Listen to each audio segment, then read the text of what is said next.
Hello, my name is Mordred Viking and I'd like to welcome you to this stream of world building, where we are setting up our own creation. And as a part of that, let's go, oops, there, I'll leave my files over on, that side. Just going to use this because it's a little bit easier to scroll around, because I think that we probably need to have a little bit of a catch-up, because the year is now 1196 BC. I cannot remember where I left things off with the last world building stream, but some stuff has been done. We'll go through that though. So it is currently 1196. The big piece of news going on right now is the Minotaur invasion of the elves continues. They have at this point fully conquered the ogres. There is a small little ogre area left, which is autonomous, which is kind of like Vichy France. It's under Minotaur occupation, but they do have a limited amount of autonomy. But the Minotaurs, for the most part, have now turned on their new enemy, the elves, and have been making a pretty big push into them. Meanwhile, the boat humans, now finally pushed out from their swamp holdings by the trolls, have sailed across the ocean, and in fact there probably should be a couple of other boat human outposts over here. I'll add those in a minute. And jumped across into basically the back of the elves and found, oh, all the elven armies are gone. Well, that's useful because we're kind of starving and rather desperate. Oh, look at all this, like fully farmed fields with food stores and granaries and stuff. That's mine now. So the boat humans have basically moved into this area and just rapidly started to take the elven stuff for themselves. Meanwhile, to the north...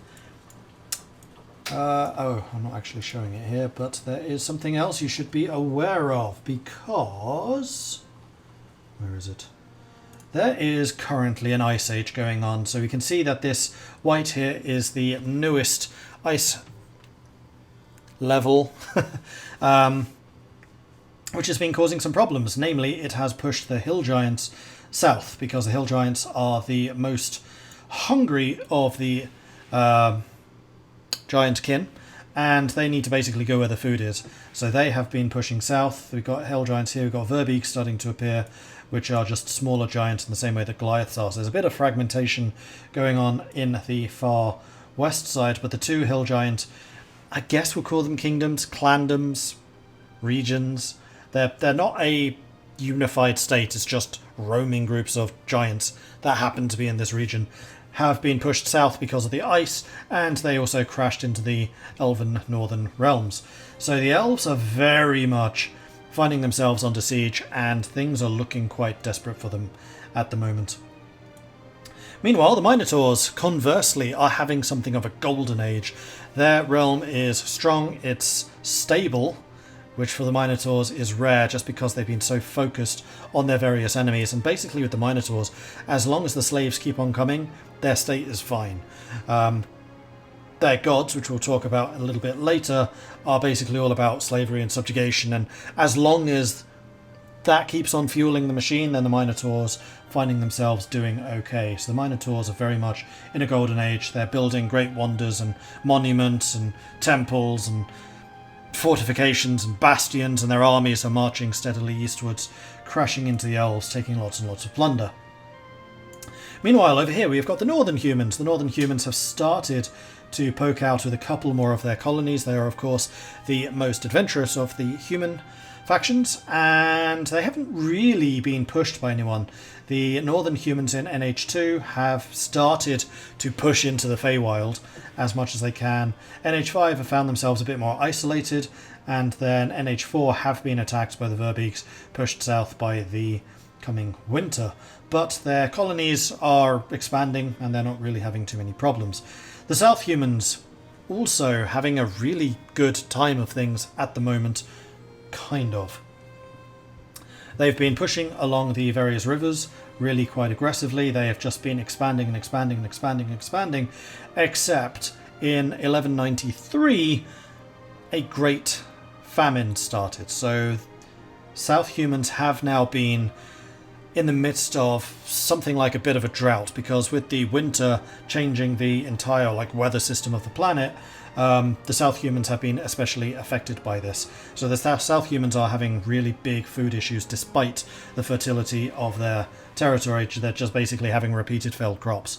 And it is starting to cause issues. It hasn't yet, because they're a very fertile area, but there are definitely rumblings from within at this point. And if we move the timeline about 4 years into the future, there is just going to be widespread collapse because this famine lasts for 7 years. Which will, again, when we talk about the gods, shape who their gods are. So that is the South humans. Do we have anybody else up here? No. Let's head southwards then. Dwarves. Right, the dwarves. So, the dwarves were, again, kind of like the humans, looking really strong, getting steadily expanding. And in fact, there is a dwarven king who was in charge of SD1, who had started to unite the various clans, had become something of a high king, and was really starting to consolidate and expand and advance the dwarven realm. However, when that ice age began, a little beastie from this mountain right here woke up and sniffed around a little bit, ventured north to see what was going on, and then seems to have focused on something. Tunneling through the mountains into the dwarven realm, just went on an absolute rampage, destroying holds left, right and centre, laying to waste the grandest of the dwarven cities, and generally causing absolute mass mayhem and destruction. And in fact, the only dwarven holds to have survived in this area are the ones that are actually up in mountains. So that is where some of the dwarven affinity for mountain strongholds will come from, because that is the only cities that were kind of left in the remnants of what was SD1. So you can see that they're already starting to fragment. The king himself was slain by this great beast in a great war. Basically, he marshalled the entire army, and they lost against this one creature. That creature was, of course, a Tarisk. So one of the scariest, meanest, most brutal creatures in Dungeons and Dragons, tore an absolute hole through the dwarves, made it to the coast, and then just disappeared beneath the waves. And they have not seen it since. So they have no idea what caused it, not having really been affected by, the Ice Age. And they were just the ones that were affected by it. Meanwhile, SD2, SD3 and SD4, these realms which were kind of on the periphery of Dwarven society and had stayed independent of SD1, have just continued to grow. Yes, they assisted SD1 because they were kind of client states, but they were not affected by the Tarask. So the dwarves of this area have continued to grow, whereas the dwarves over here were absolutely desolated. Okay, heading southwards, we are going to need to talk about the Lizardmen, because they've changed a bit. I don't remember if we were talking about this on stream or if this is something that I did after that. But I was not happy with how the Lizardmen were functioning at all. So I've changed things a little bit. The Infernals, and we have now consolidated precisely what the afterlife is, what the Infernals are, what the River of the Dead is. We'll talk about that. But where the Infernals are, there are portals which lead directly to the River of the Dead. This means that demons can also come through, and some demons did, including a very powerful group of demons, the Rakshasa. The Rakshasa made their way over to the plains here and created the Lamia and the Leonin, two feline creatures much in their own image that they basically wanted to lord over and have as little puppets, and also, cause strife and mayhem and destruction, which they did for several hundred years quite happily. But then they got bored, and they felt, we need to find new targets. We need to find new civilizations to mess with. We did do this on stream. I'm going to say it anyway because it's a fun story. I'm actually really proud of this one. So we have the Lizardmen to the south. The Lizardmen at this time were being guided by the Naga. The Naga are benevolent, immortal entities, demigods in some ways. And they were guiding the Lizardmen. The Lizardmen were, at this stage, going through their own kind of golden age. They were super advanced compared to everyone around them, and the Naga were very benevolent and generally building them up. However, the Rakshasa then decided to use their corrupting influences on the Naga, splitting them into two factions. We have the Guardian Naga, who are based down here, and then we have the Spirit Naga, who are the evil ones. And there was a massive civil war between the Spirit Naga and the Guardian Nagas, and of course their followers. The Guardian Nagas did eventually win, and started to reconsolidate the southern jungles, and the Spirit Naga, being immortal, were exiled from the realm with their lizardmen followers, and they have since been heading northwards, which they have then done. Meanwhile, in the east we have some lizardmen who basically decided, you know what, the Naga are problems, we need to be setting out on our own, and they made friends with the salamanders, and basically we have these independent lizardmen over here. So there are three factions of lizards. The Guardian Naga lizards, the unaffiliated lizards, and then the Spirit Naga lizards. Meanwhile, the Lamia have been attacking other races over on the coast because the Lamia don't particularly like doing stuff for themselves. They kind of need to have client races, and the only clients in this area would really have been the Leonin and the Lizardmen, and I did a bit of searching and eventually found the Haraka. So the Haraka are basically client states of the Lamia and their minions. It's a little bit contrived, but it needed to be done to make that happen properly. Meanwhile, the Turtles over here on the island basically being left alone. They've started to expand into a couple of further colonies. They're definitely embracing that maritime lifestyle, but they haven't really done much of note in the meantime. Kind of similar to the Three Green. So, is this the Bronze Age thingy still? Yes, it is. What do we need to talk about? Well, the big thing is the afterlife, the River of the Dead, the Fissure, the Infernals, and the Demons, and the Gods, which we'll do in a minute. But first of all, we had a hype train. We actually got to level 3 hype train. Blimey, you guys rock. Thank you very, very much for that support. We had a bunch of things coming in. Let's just scroll up to take a look.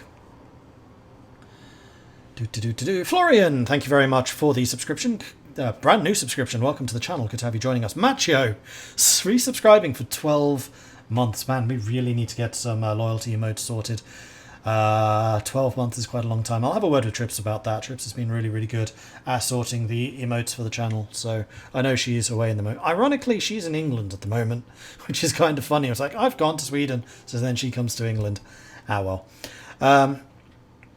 So yeah, Macho, thank you very much for the 12-month resub. Very much do appreciate that. Akadi Ake, thank you very much for the bits. I'm now the Hype Train Railroad Monopoly share owner. Heck yeah, you are. Florian has also gifted some bits. Thank you very much for that. And then Akadi coming in with even more. Welp, thank you very much for that. Oh, there's a fight going on for the conductorship. Of course, of course, of course, of course. So thank you very much for all of those bits. Appreciate it. Then Florian showing the generosity even more. Foxen, J. Pewley, Kevin, Bubba's Big Blast, and Wolf King of Vinland. Congratulations on the gifted subs. Courtesy of Florian. Thank you very, very much for that, Florian. Appreciate it. You guys rock. You guys are amazing. And there is in fact one screen I'm missing. I can't see how many lovely people are watching at the moment. There we go. Now again. Cool. There is a chance that some of the Digital Dragons will be joining later. I don't know. We've actually had a really good session the last 2 weeks, 3 weeks. Where because I wasn't sure how my internet connection would be, we were just kind of chatting on Discord and doing a bunch of planning and plotting. So we've made a great deal of progress on the gods and the pantheon of the world, which we will talk about in a minute. But first of all, let's go and discuss the afterlife, which I need to find the link to. That's going to be under religion. Afterlife. Oh, no, don't do that. I want to keep my index up so I can see precisely all the articles. So I'm going to open up a vision, do that. That's going to be the easiest way to talk about this. Yeah, probably. That's not afterlife, that's pantheons. That's the afterlife. Okay. So let's go ahead and share this screen. And I'm also going to make my picture a little smaller so it's not blocking anything. There we go. Speaking about the channel, it's been going on for a year. Is there any information about when Icewind is coming back? It is something we were discussing. I don't know precisely yet. I hang on. I did actually do a poll for the players. Let me just find where the results of that is. It looks like we're going to be starting next week, so the 29th we'll be back. In fact, everybody voted for the 29th. So yeah, next week. Next Sunday, Icewind is back at this time slot. So starting 7 PM Central European until about 10. Which is times around the world. Okay. So, the afterlife. The first thing we need to know about the afterlife is there are several entities. 3 entities in particular being very, very important. We have the Ocean of Souls, we have the Fissure, and we have the River of the Dead. At the heart of it all is the Ocean of Souls. This is a big void. The ocean part of it is very much it's not a metaphor, but it's a tool for us mere mortals to understand what is going on here. But it's not a literal ocean. But it is a void where all the souls are gathered, and they swim about, float about, mess around, whatever, in this great void. Whether they're even sentient in there or if they're just mindless entities, unknown. They're just there. And then presiding over the Ocean of Souls is the Fisher. And the Fisher's duty is to cast his harpoon into the ocean, and should he hit any souls, then those souls are then reborn. So when a new child is born in the world, that soul is basically plucked from the Ocean of Souls by the Fisher and then invested into this new mortal vessel. So that is how rebirth in this world works. But how does death work? Well, as soon as somebody dies in the real world, their soul will then start to drift towards the River of the Dead. Whether they're literally just drifting or flying over or teleporting, again, not really known, but their soul will eventually make their way to the River of the Dead, at which point they must then partake in a 42-day journey through the River of the Dead, which will eventually lead to the Ocean of Souls. While they are passing through the River of the Dead, and in fact once they're in the Ocean of Souls, there are entities within these areas which will be eagerly trying to hunt them down, particularly in the river, and those are the demons. The demons are voraciously hungry and like nothing better than some juicy souls in the morning. So the demons are constantly trying to hunt them down, but the souls are not without their own defenders, and those defenders are in fact the Infernals. The Infernals are what we would better know as devils from 5th edition, but I've completely stripped away the whole thing that they're evil. They're not, they're just very law-abiding. Some of them are questionable morals, because they will do whatever they can to maintain the stocks of souls in the Ocean of Souls. If that even means going to the Prime Material and killing a bunch of people, or making contracts for their souls to then return them to the Ocean of Souls, that's what they do. But generally the Infernals' job are to hunt down the demons and stop the demons from killing the souls. And that's about it. That's the... Oh no, it's not. No, it's not. There's an important other facet, because within the Ocean of Souls, there are also islands dotted around. And each of these islands is basically the celestial bastion for the various gods.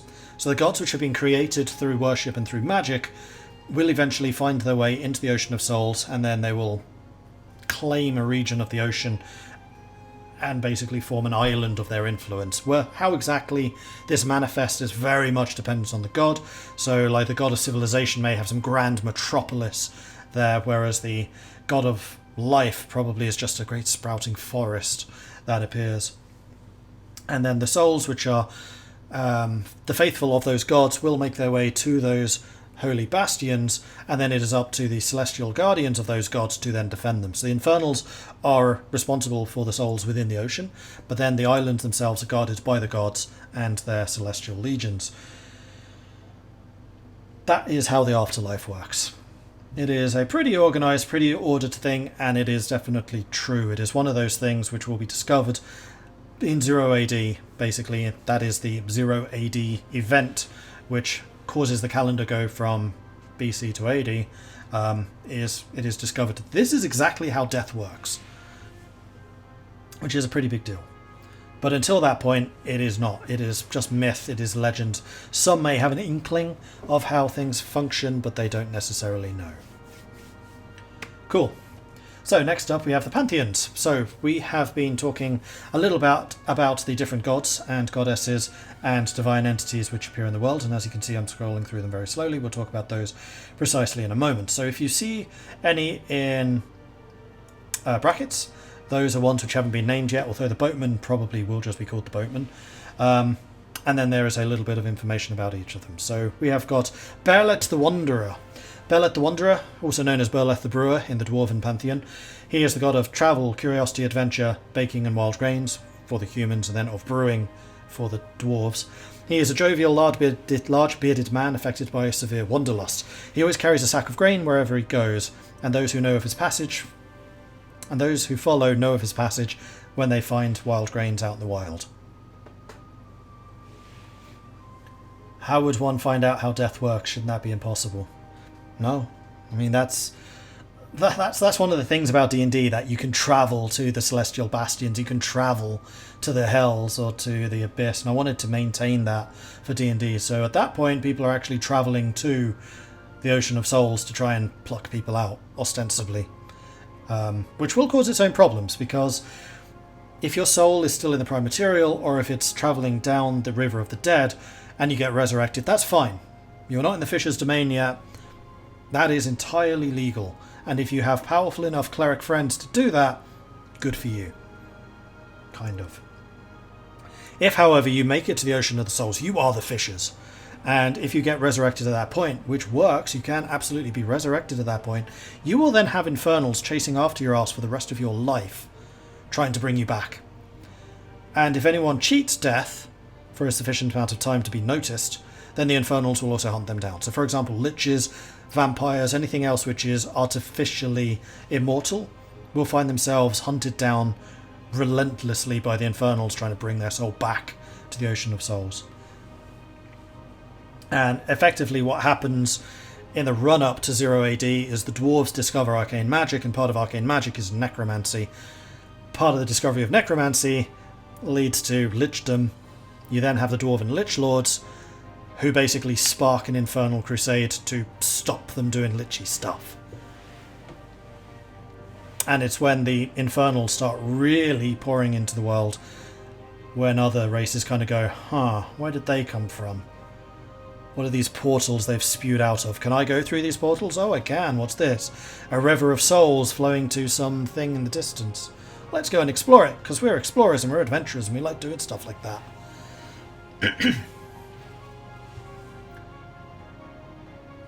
And I wouldn't be that surprised if, like, some of the more high-level characters actually go and visit the various gods in their bastions. In the same way as you have, like, the City of Brass in D&D, you would have, like, the Metropolis, which is probably going to have, like, some kind of giant marketplace where races from all over the cosmos would go and visit. It's kind of cool to have locations like that, which kind of sit outside of the norm. Okay, so, Berlet the Wanderer, one of the Northern Humans. The next one, we've got Volwyn, the Guide, the Path. He is the god of setting things right, justice, trust, oaths, and plain talking. He is a druidic type of god, perhaps a furbolg, very kind, very large, kindly, but stern, known for guiding lost children out of the woods, and he's very benevolent. He will toss you off the path. If you violate the rules. Exile is the ultimate punishment for the Northern Humans. Don't set traps for those who come before or after you. Do not set verbal traps. Speak plainly. You should be able to trust the path. Humanity and ill intentions corrupt this path. Wait. Magic for dwarves is not magic heresy. It becomes magical heresy because of the Lich Wars. Basically, the Infernals appear, start kicking the dwarves' arse. The dwarves realise, this is because of the magic we were doing. We should be careful with that stuff. And that's when the dwarves distance themselves from magical practice and instead discovered chanting, which is what they then become good at. And runesmithing. Southern Humans. So the Southern Humans, we have got Churlish, the god of mischief, trickery, and cunning. He once saw a pearl in the river and dived out of his boat to get it. Oh, in fact, we should talk about the moons before we do that. So, in the sky, there are 3 moons. Where are they? There they are. The 3 sisters. So we've got Fortuna, which is the coral moon. Fortuna is known for luck and fortune. The closest of the three moons, turning a full cycle in just 2 weeks. The moon is most often associated with luck and fortune, which, just like the whims of fate, the moon comes and goes quickly. During a full moon, the tail will charge the skies with dancing coral lights. So Fortuna does have a tail that follows it around, and then when it's a full moon... Full moon there, would it be full moon there? No, it would be a full moon when it's in front. Trying to think exactly how lunar mechanics work, but at a full moon it bathes the world in dancing coral lights like an aurora borealis. Then in the middle we have got Sylvia, the silver moon, who is responsible for the afterlife, dreams, imagination and a connection to the ancestors. The middle of the three moons, turning a full cycle in 4 weeks, so it's much like our own one. This moon is seen as a direct connection to those who came before and represents the benevolence of those from beyond the veil. It is therefore believed that during a full moon, visions and divination is especially powerful, as the ancestors bestow their wisdom upon those willing to listen. And then finally we have Demona, the black moon, known as the Dark Lady, the Black Moon and the Eater of Stars. And Demona is responsible for shadows, secrets and chickens. There is a story behind that. I'll let Highwind tell you at some time. So Demona is literally a black moon, so whereas the others are visible in the night sky, Demona isn't, because black against black, you can't see it. So Demona you can only see during the daytime, which makes it pretty interesting. The moon, the furthest and the most temperamental of the sisters, is on an elliptical orbit, appearing only every 15 months. For 14 months of the year, it's virtually invisible, a small speck in the sky, but it will suddenly loom large in the sky, dominating the horizon before departing just as suddenly again. As it disappears from sight, the very stars in the night will disappear too, eaten by the sister and her insatiable hunger, and the people await the day that she will eat the world too. Because of its odd orbit, it can appear in any month, forming black spring or black summer and the like. Like the coral moon, this one also has a tail, but instead of being a beacon of hope, it has the power to dim the sun itself, plunging the world into darkness, even in the middle of the brightest summer. So those are the three moons, and they're important because let's go and talk about Churlish. Churlish once saw a pearl in the river and dived out of his boat to get it, but that pearl was just a reflection of the moon. One of the moons, we don't say which. And diving ever deeper trying to reach it, he almost drowned. Since then he has been obsessed with trying to get the three sisters, and has also developed a hatred for water. So he is the god of mischief, trickery and cunning. Then we have the boatman, the god of guidance, protection, scouting, knowledge and insight. The boatman guides and protects, allied to the turtles, who tells him where danger is. God of death, he brings souls along the river to the river of the dead. Turtles are his holy creatures. Seeing a turtle is a sign of good fortune for the southern humans. The bard, the god of travel. The bard. Oh wait, I shouldn't have the bard there. The god of travel, chance, money, commerce and gambling. Taking chances to make money. Roll the dice, take a chance. Roll down the river, see where it takes you. He is a man in a small boat with a bindle over his shoulder. That's one of those canes with a bag on it. And he is very much worshipped by travellers. Then we have the Hearth, the Lady of Justice. The Hearth is the god of family, stability, law, justice, duty, the hearth and fire. Embodied by a fireplace, providing familiarity and comfort, but it can also burn. Those who break the law can be branded or burned at the stake. Light fire for a man and he'll be warm for a day. Light a man on fire and he'll be warm for the rest of his life. And her symbol is the flaming hearth.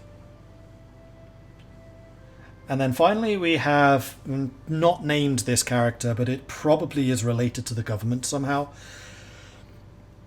Because this god is the god of sharing, equilibrium, balance, accountancy, deterministic birth, fertility, bounty, preparedness, arrangements, transfer of wealth, order, authority, control. And the reason for this is this entity becomes a divine entity during the famine. And effectively what happens is the church of the pharaoh, again we'll need to come up with a better name for them, takes control of all the grain supplies. They set up a series of temples which double as granaries, and the priests of those temples are responsible for making sure that they know precisely what inventory they have, so that during prosperous years they can be storing enough grain, so that during the lean years that grain can be doled out as necessary. This god expects tithes from the rich and the prosperous, who can expect their good fortune to continue or to have better times in the afterlife, or to be born again into a wealthy family, while those who are despondent can go to the temple and receive a financial boon for them to get themselves through lean times. This is basically capitalist Buddhism. So yeah. And the pharaoh religion is very much taking the form of a theocracy. Whether exactly the pharaoh is going to be in every single one of the states, probably not. So if we go back to the map again, the pharaoh started in SH1 and probably is like SH1, 3 and 4, whereas the other gods, the kind of older gods, will be in some of the other ones, providing us with some nice cause for conflict within the southern human realms. But we had a really long discussion about the origins of that god and what exactly they were responsible for, and I quite like it. Okay, now we go on to the elves. And the elves are actually a monotheistic state. They may well have had other gods in the past, but they all died. Much like the hope of the Elven Empire. And there is but one left. The god of suffering, struggle, self-sacrifice, believes in power and honour through adversity, god of martyrdom, war and freedom. The elven god of war became the hero of their race, and the one permitted divine being during the collapse of the elven nation at the hands of the Minotaurs. You know, I think I am going to say that they believe the others are all dead. I'm going to edit that. During the collapse of the elven nation at the hands of the Minotaurs, the boat humans and the hill giants. Believed to have a stronghold in the Tin Mountains, the elves continue their struggle against overwhelming odds. In order to reduce the suffering of their god, the elves try to shoulder as much of this burden themselves, undergoing heroic last stands against impossible odds in the meantime. They believe that they would already have lost if not for this god's diligence, who is just about holding on. And I'm just going to go and edit that bit, so that was, they believe the other gods are dead.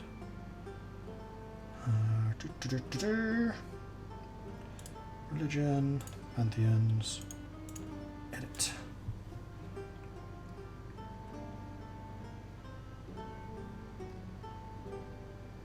Yeah, I need to take that out as well, because it makes no sense.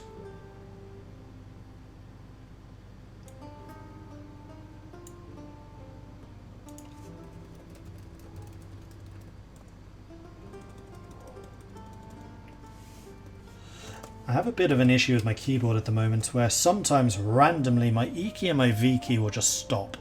So just FYI.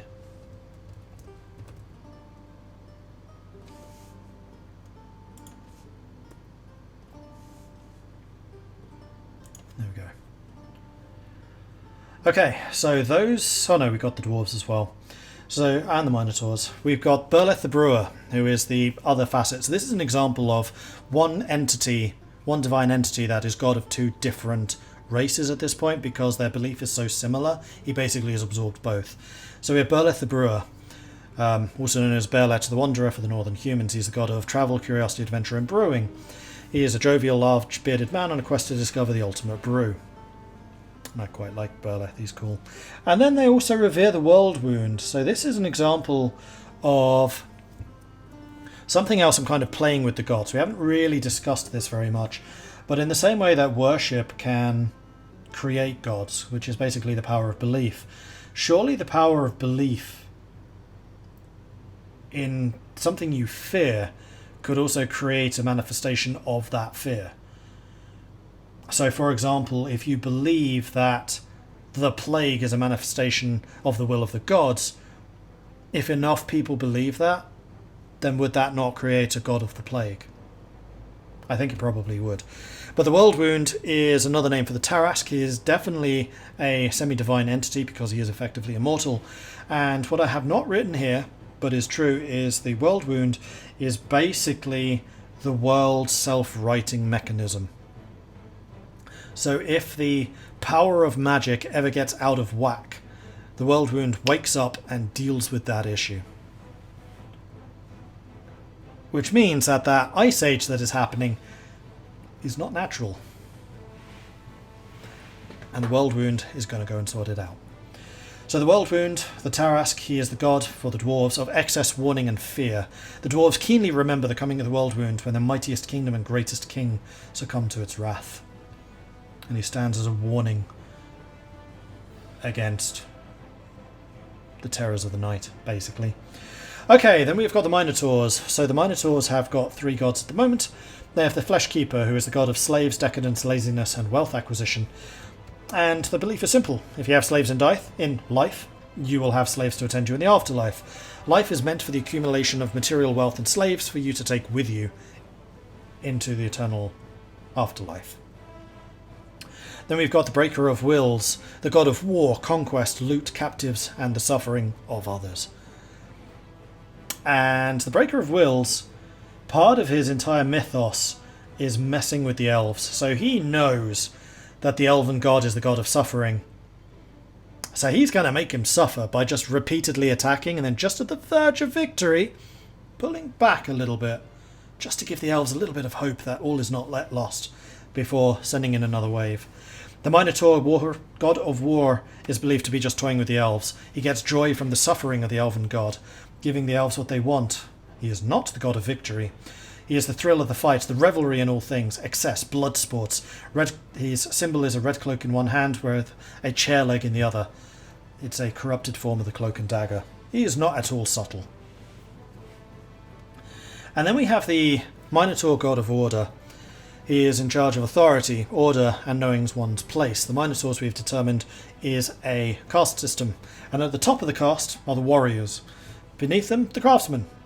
The Minotaurs are actually really good builders. They believe very strongly in skill with one's hands and making stuff. And even the greatest warriors will also be like a master craftsman of some kind, because it's believed to be in that same kind of discipline. Then we have the merchants, then the farmers, and then finally, of course, the slaves. And his symbol is the Minotaur with a helmet on, a hammer and chisel in hand, coin pouch at his waist, with a hoof resting on the shoulder of a kneeling elf. And this kind of led us to an interesting discussion on precisely what the slaves meant in Minotaur culture. So when they conquered the ogres, that was purely a thing just to get labour. They needed workers in the mines, they needed people to just haul around the stones they were using to build their mighty temples. And the ogres, turns out, really good at doing brute labour like that. But then when they discovered the elves, they discovered something else.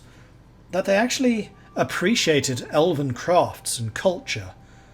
Because we don't want the Minotaurs to just be barbarians. They're not, and I'm very keen to emphasise that. Yes, they have a society that is very much based on slavery, but the slaves aren't just menial minions.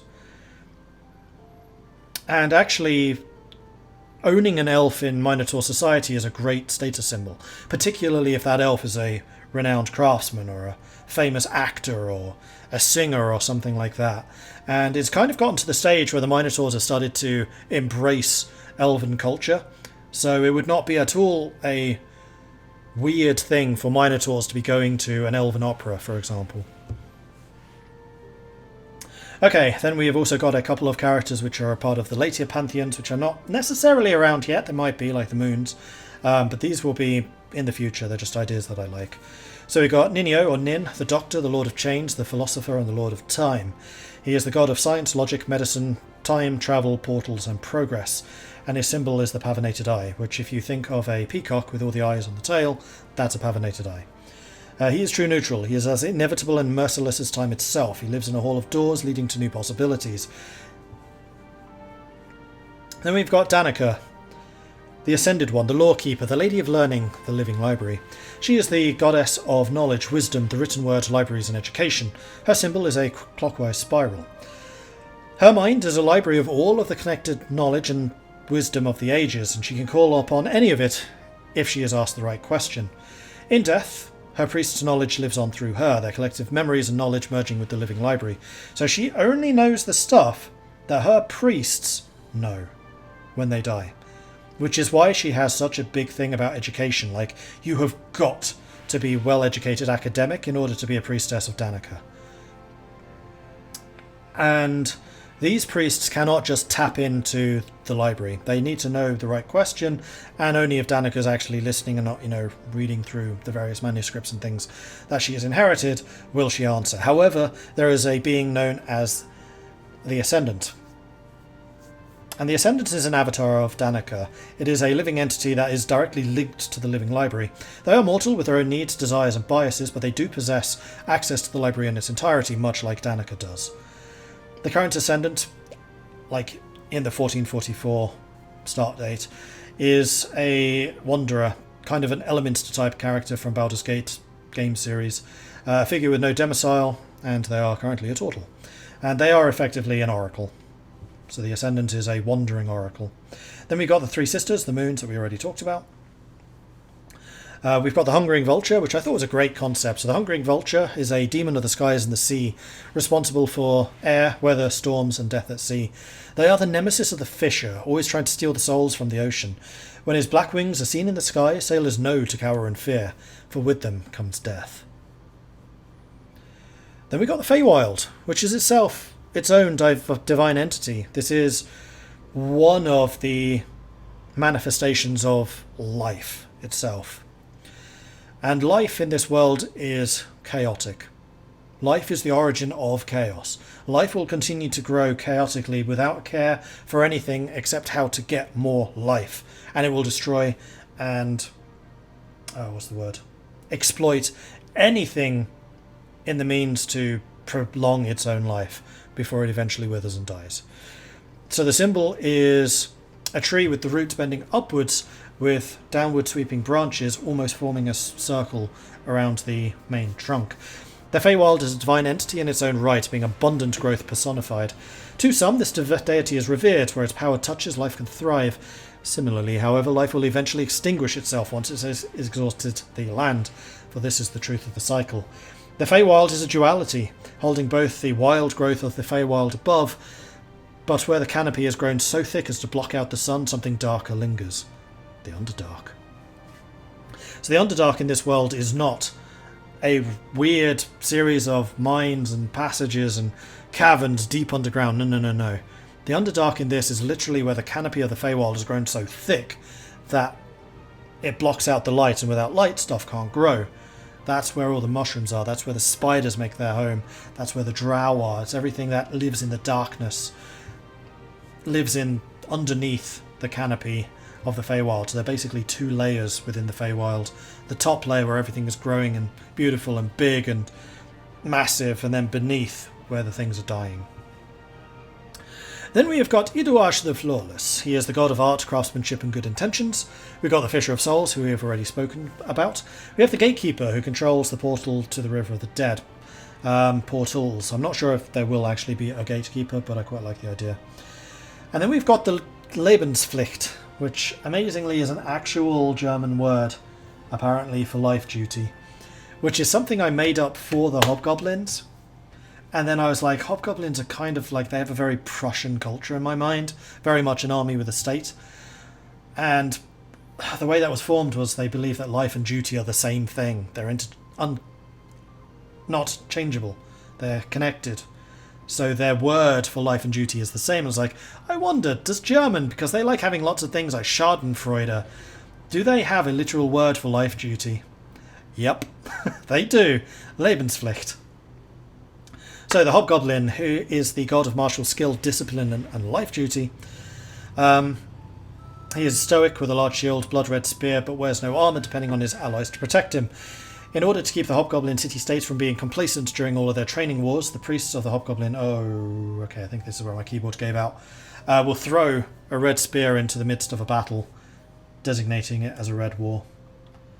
I should go and add that just to the bottom. Three sisters. Feywild.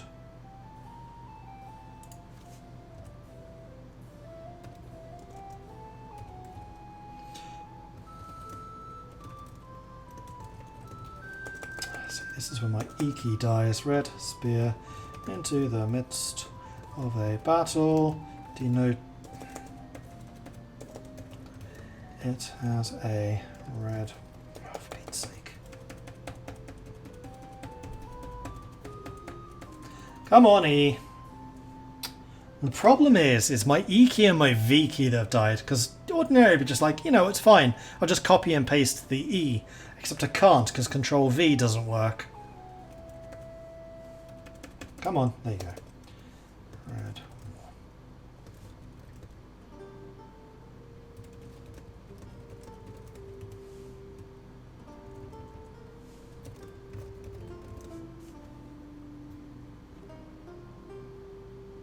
Cool. Pantheons. And then we've got the God of Mercenary Contracts, which is something one of our chat members came up with, which is a cool idea. They are the god of loyalty, fair payment, contracts, and business. Although exactly how a god of endurance and loyalty, which seems to be a fairly enduring ideal, dies, I'm not entirely sure, so we'll need to work that one out exactly. But an Atlas-like god of endurance and loyalty goes dormant and becomes a mountain. Eventually, a cutthroat and backstabbing mercenary company builds their fort on top of it. Over the time, the two ideals change each other passively. The company becomes less and less likely to change sides until they will never betray a contract once it is signed. At the same time, the dormant god is affected by the mercenary energy, so that when he awakens again, he is now a god of loyalty and fair payment.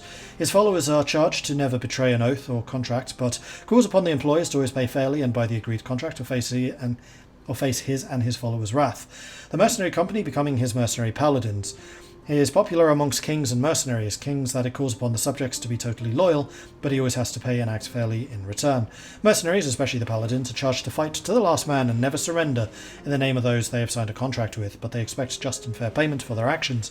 Anything more would be greedy, and anything less would be disrespectful. Totally lawful neutral god, that seems contradictory at first glance, but can be attractive to people of different backgrounds for different reasons. I think it's a really good concept. And then we've, of course, got Mordius, who was the genie god of the cosmology, time, and magic. The dead god, the one destroyed by the others, and proof of their mortality.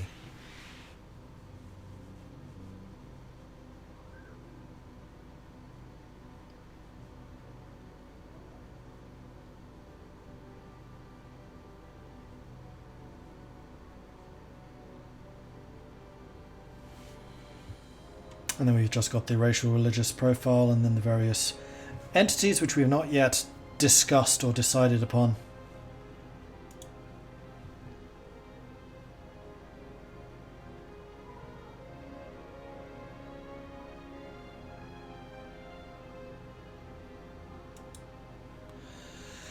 Cool.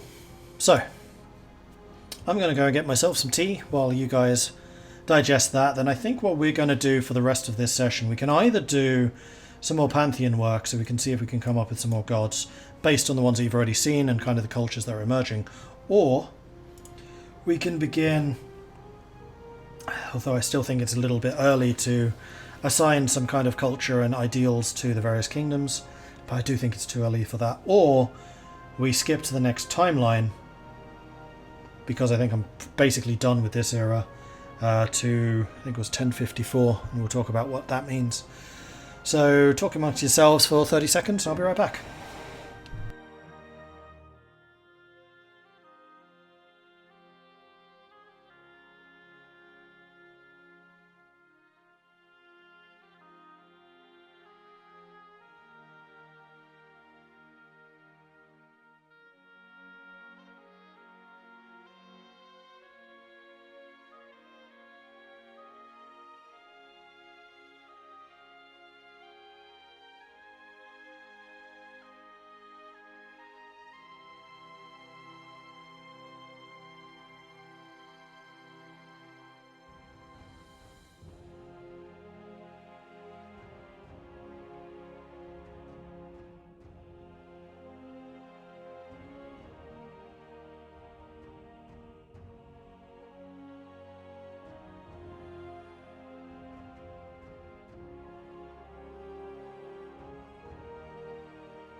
Do I order my tea online? I know tea culture is not that strong in Scandinavia as in England. Not yet. When I actually have a permanent residence, I probably will start ordering more stuff. But the local YCA, which is like a local grocery store, actually has Earl Grey, Twinings Earl Grey, which is exactly what I drank. So I have a source. It's a bit more expensive, but worth it.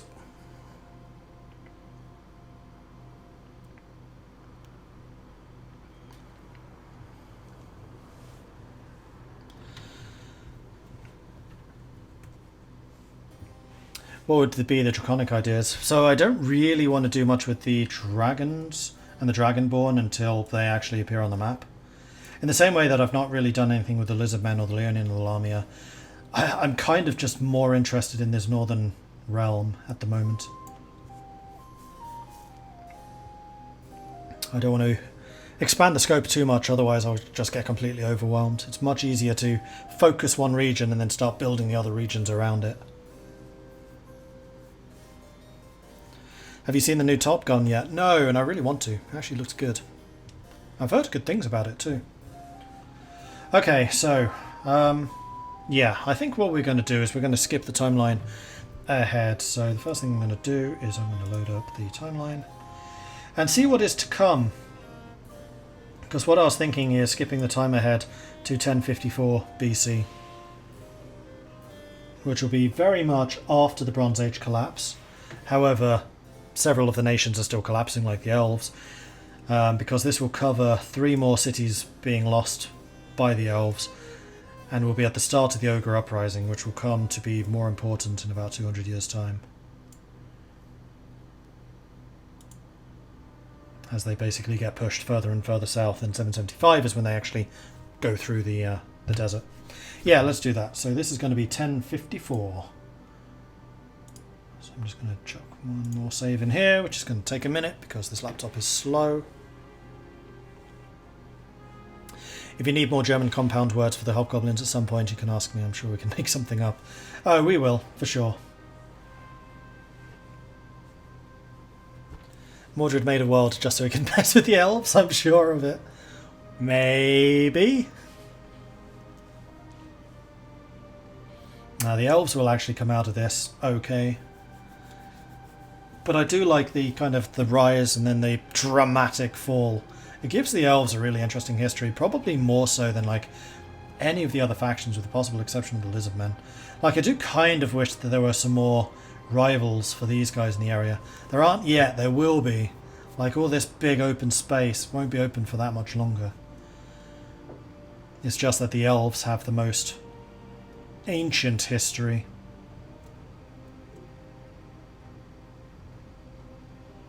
We need some petty words. We need some pretty words like Allgemeine Ostasian Gesellschaft. Yes, yes we do.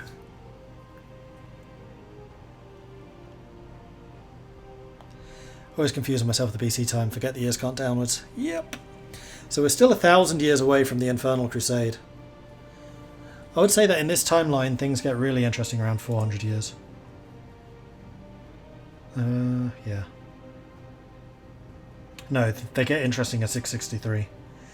663 onwards, it gets crazy. Because 663 the elves get entirely conquered by the Minotaurs, but then by 651 they're independent again. And that's when the fight back starts. And then conflict starts to escalate. So until that point, we just need to make sure that the humans and the dwarves grow big enough that they can actually support the elves. And the boat humans. In fact, from this, probably from late next bookmark, the boat humans and the elves will probably start actually working together. But at this point, they are very much enemies. Right, what year did I say? 1054? Yes.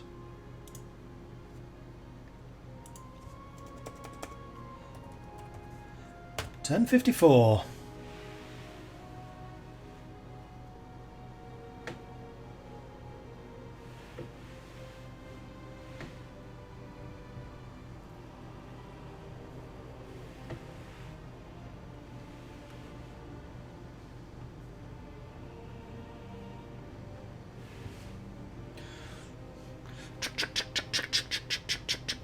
Yay.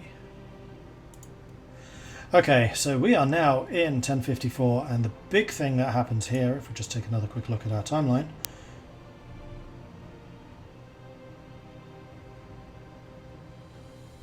Second monitor just turned itself off. Okay, that was weird.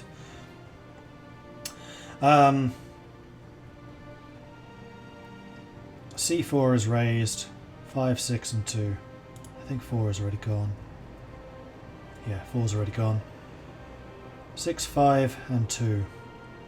So 2 is taken by the boat humans. So let's go ahead and do that. So the boat humans push up most of the way up here.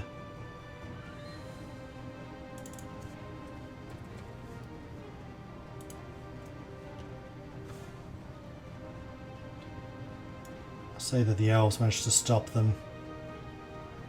Like the woods.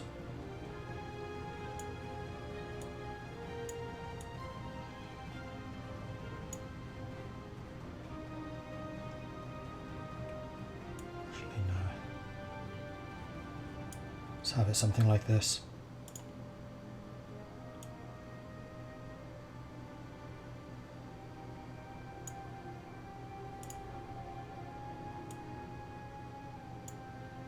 No, let's have it literally being at the woods, maybe even slightly into them.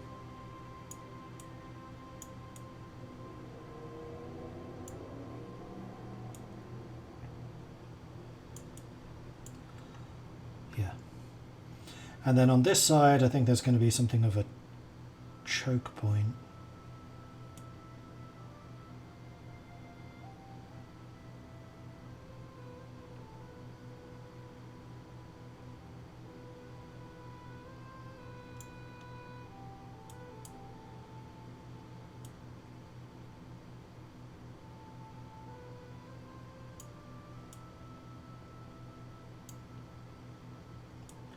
So this is all boat human now.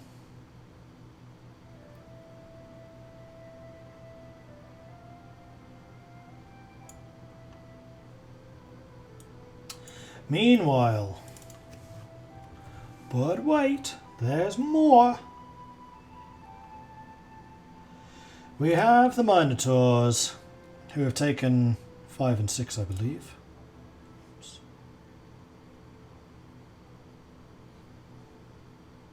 Wrong button. This is Firefox. Go away, Firefox.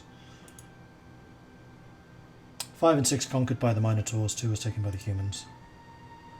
So the Minotaurs at this stage... Oops.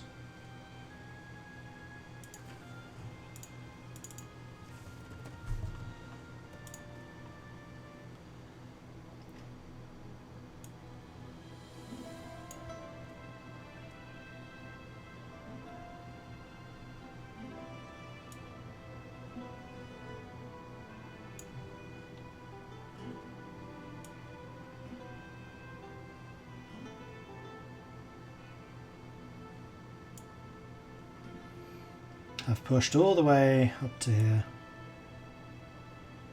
and are now actually facing off against the boat humans.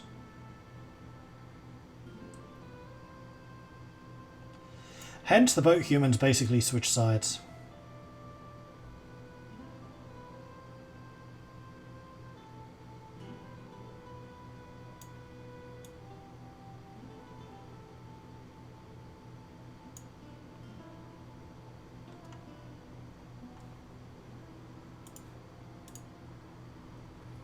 That didn't work. Why did that not work? Whatever.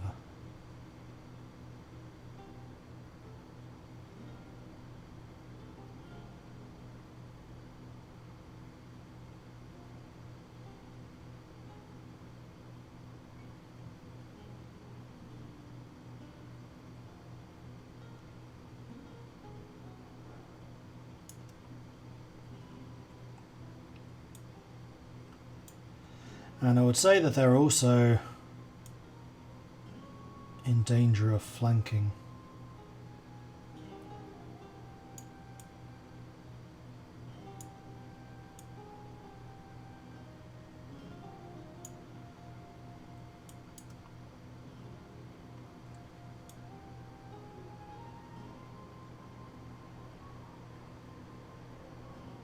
Because this really is reaching like the height of the Minotaurs at this stage.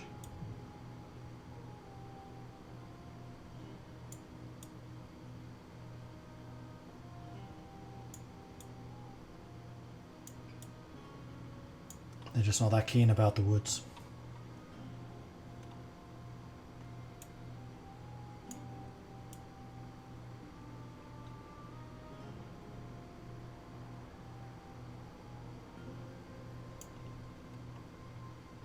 So I think I'll probably give this to the boat humans.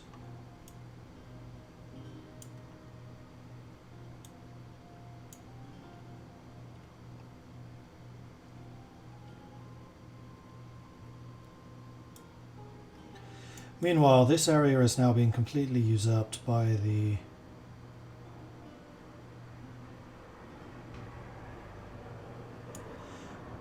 Minotaurs.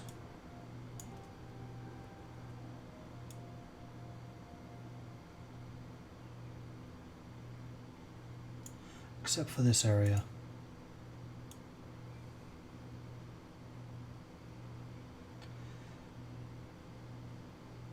Because you may remember... Oh yeah, I need to get rid of all the stripes. That the defining moment for this era is that the ogres have got broken free again.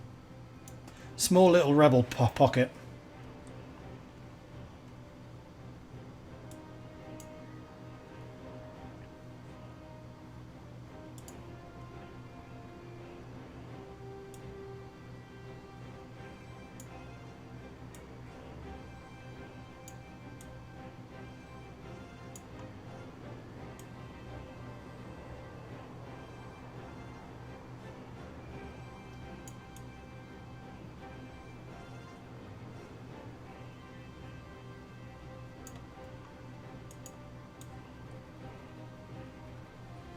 And then we're also going to need to denote where the Minotaur realms now are. Because things have been fairly stable on the inside, but I don't think they'd be entirely stable. Like the internal Minotaur kingdoms should still be shifting. Okay, let's go over to the ogres. There they are.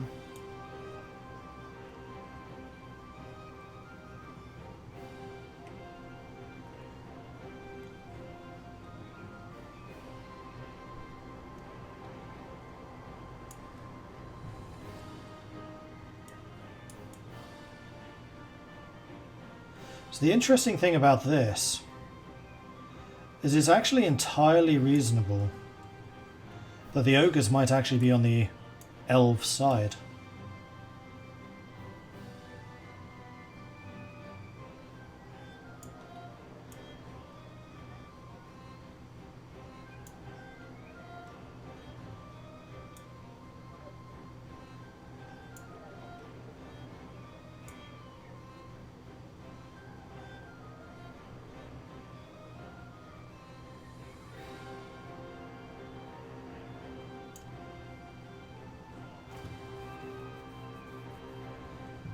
So at this point, the ogres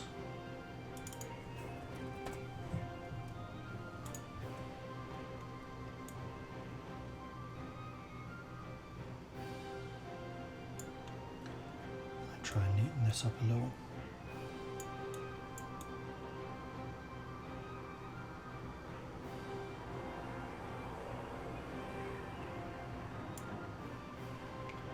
It's going to look horrible with it all overlapping, but I'm not going to spend too long on this.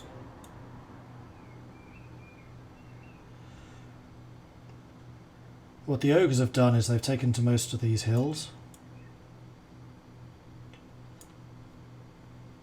because they are pretty good hill fighters.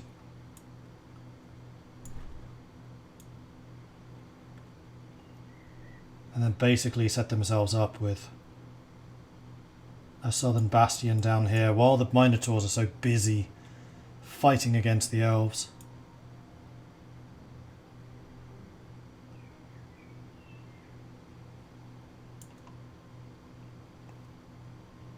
So there is now a little independent ogre region. Okay, then we need to take a look at the elves, because they're about to lose a lot of stuff. Actually, before I do that, let's get the...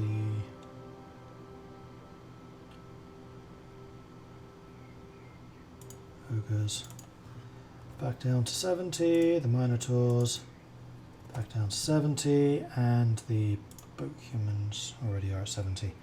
Good! Oops, too much.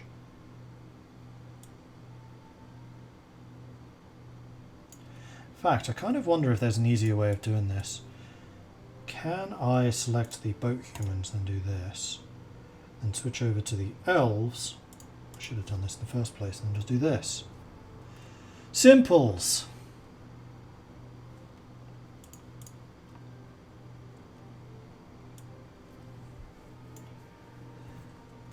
And then I need to go to the minotaurs and do the same thing. This is where it's really going to hurt. Oof. And then also the giants.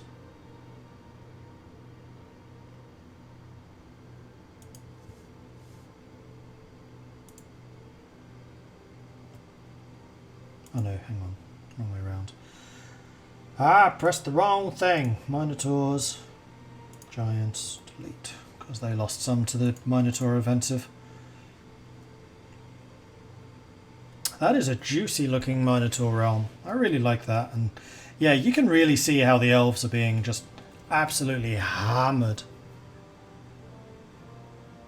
I'm actually tempted to give this to the... No, they're pretty good at fight. Are they? I think I'm going to say that they've just lost that area.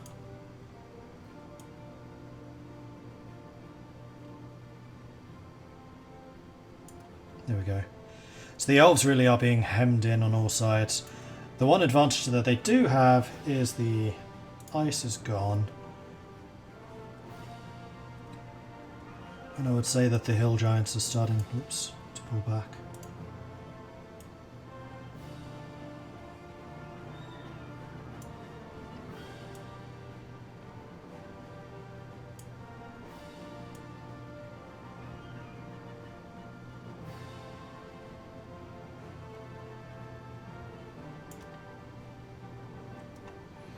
But these ones are staying there because it's a nice area. And in fact, I might have them just migrating ever further south.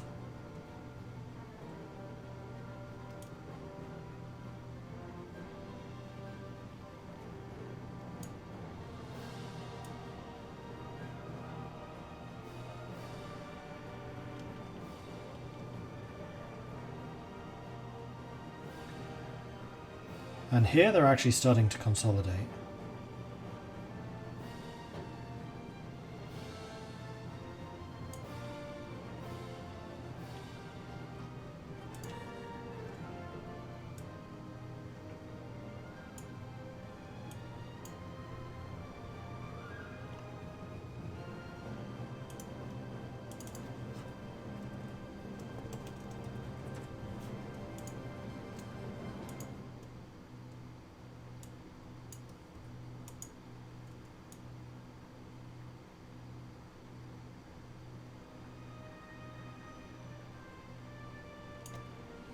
Good enough.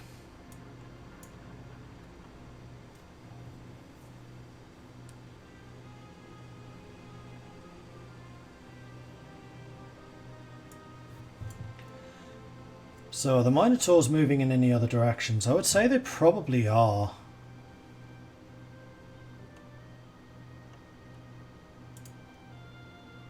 Well, would they? Because they're so focused on the Elven War.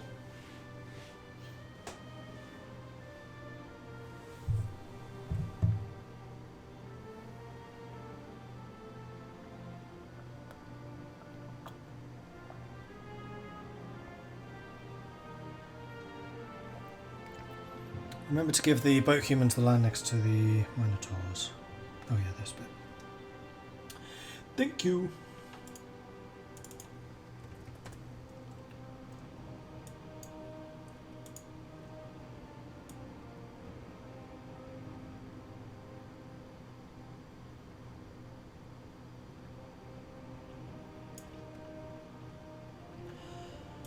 And the boat humans, I would say, are also pushing fairly aggressively in this direction.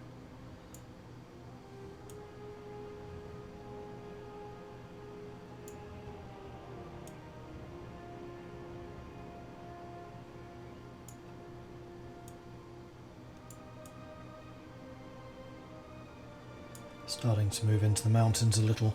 Are there any resources in there? Yes. What's that? I think that might actually be tin. No, that's iron. Irrelevant. They don't know how to use it. No, you know what? This is way too exposed. They wouldn't be out here.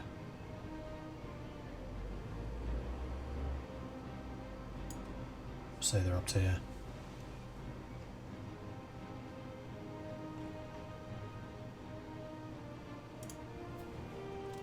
Yeah, that looks more natural.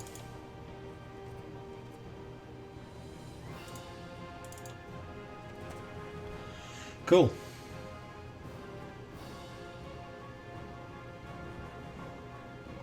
That's true. Yeah, not all of the Minotaurs are fighting. No, it's very true.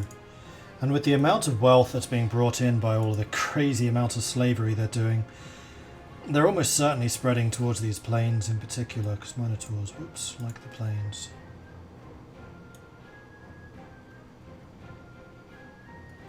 Forests, not so much. Plains, heck yeah.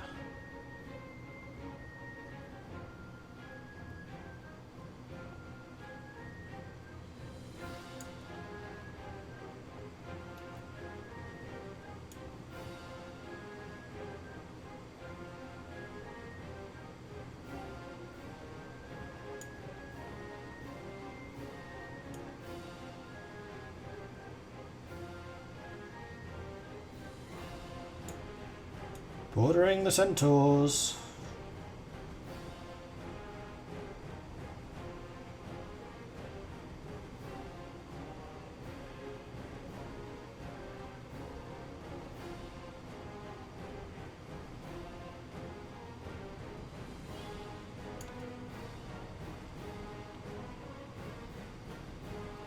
I would say they're probably also starting to push out in this direction.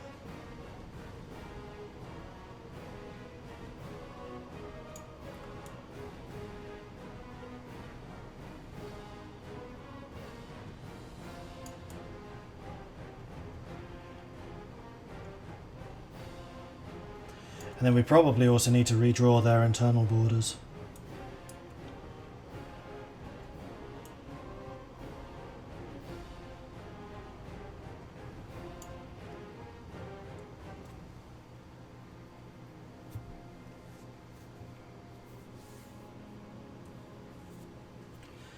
So the Minotaurs really are becoming a super state at this point, which is honestly precisely what I wanted, because this whole area is going to be festooned with Minotaur ruins. And considering Minotaurs are great builders, they're going to be very interesting ruins.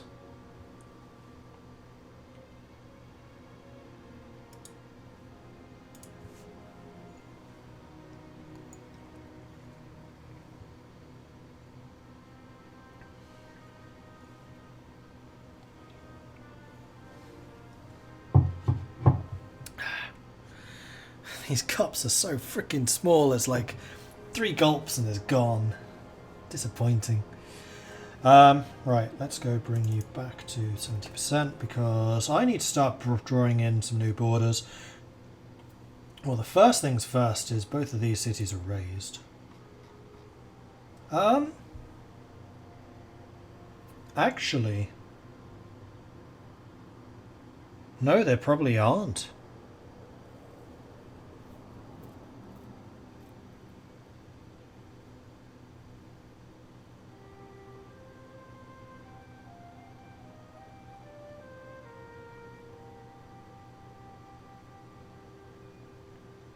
It's an interesting conundrum. Would the Minotaurs destroy these cities? On the one hand, they'd want to take all the art and stuff back home with them. On the other, would they want to live in elven architecture? Would they enslave literally the whole city? Would there be elven citizens? Probably not. It's a very ethnocentric nation. Yeah, they'll raise it. Let's keep it simple. Population, boop, boop. And city labels, EC5 gone, EC6 gone.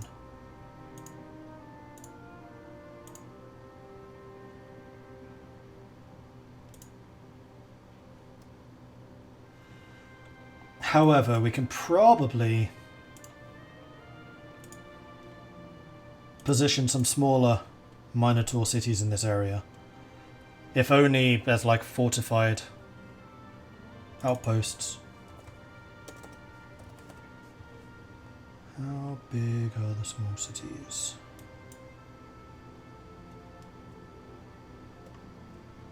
Who has small cities? Humans do. Nope, that's too big. That's a small city. In that case, how big's the big one? 20. So I think I'm going to put some some Minotaur outposts.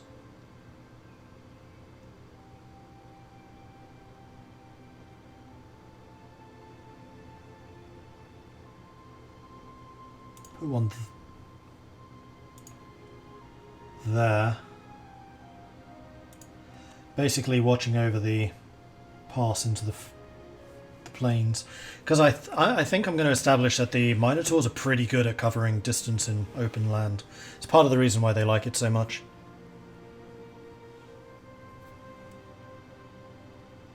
And then next question. Resources? Yes. Massive quantity of tin in here.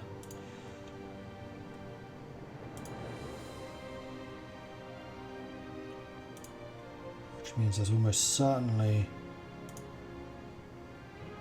a city there. In fact, that's probably a big city.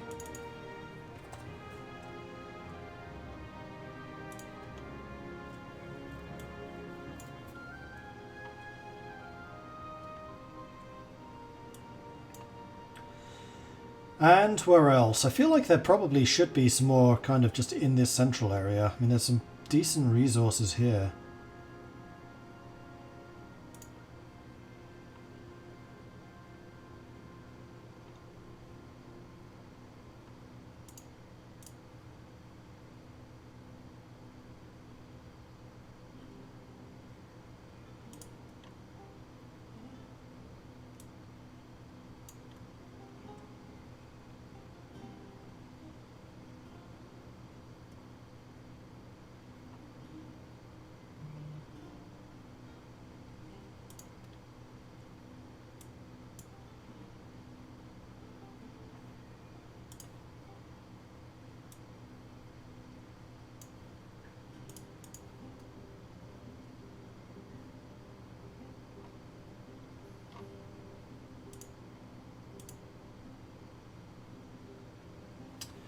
What are those?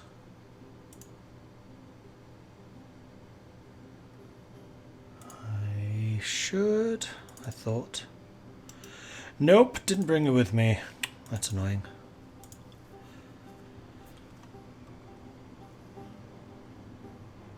Dark colour. Ironwood?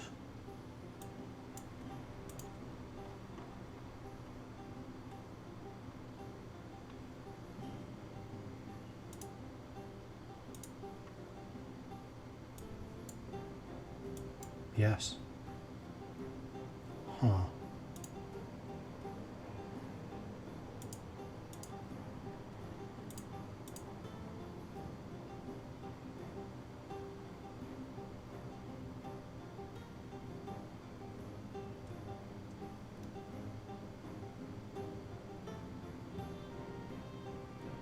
So there'd almost certainly be a base there.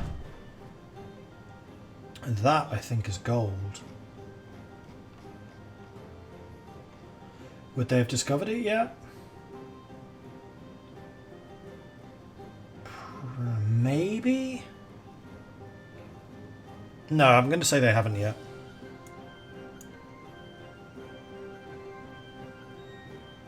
Except that was ogre territory. The ogres probably have.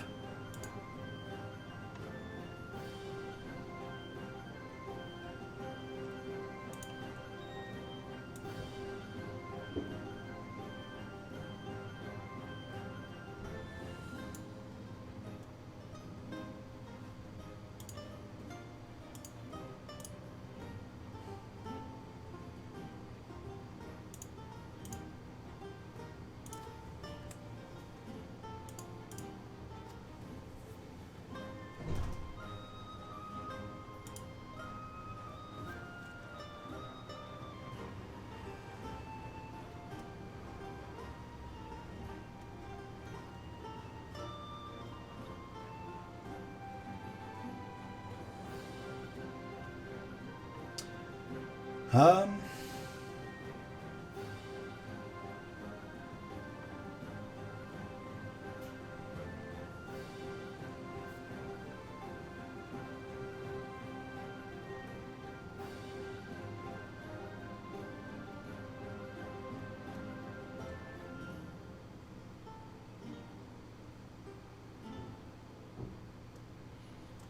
maybe kind of an outpost up here, watching over where the centaurs are.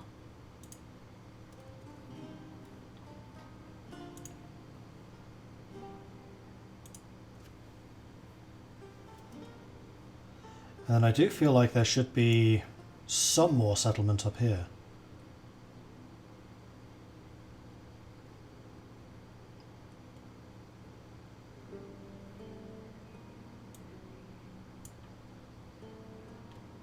But I'm not sure it would be urban centres.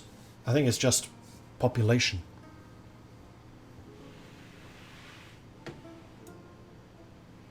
No, this is definitely tin. Wait, no, you might be right actually.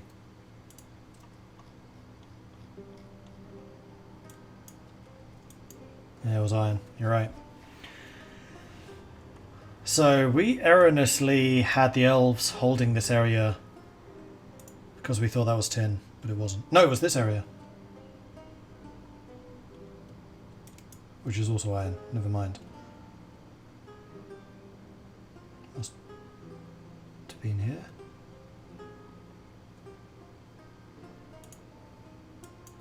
Yeah, that's tin. So they're building a base here actually makes a lot of sense. And the fact that they're colonizing in this direction, I think that they probably would have more cities in the south.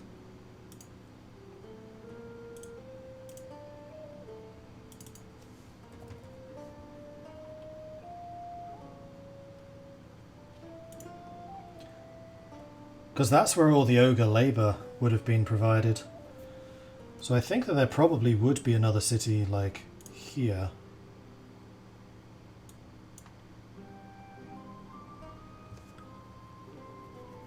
And this terrain is actually kind of horrible for Minotaurs to move through. Up here it's quite nice. I feel like the Minotaurs would have actually been going north basically as the snows receded.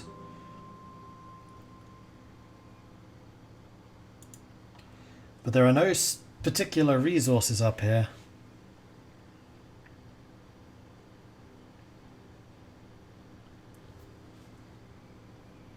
And it's not like they need it for trade. It just doesn't make any sense. All the cities they have over here make sense. So I think I'm just going to leave it like that. So the next thing that we need to sort out are the new internal borders.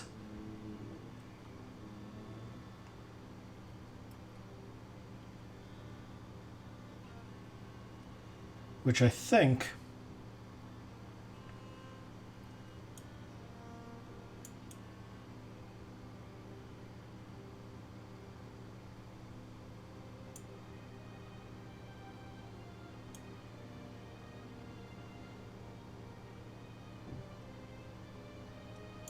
are probably just going to be carved very artificially. Oops. This is like dividing up Africa.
M1's still going to be a very important location. I'm not taking that from them. I think these hills would be a natural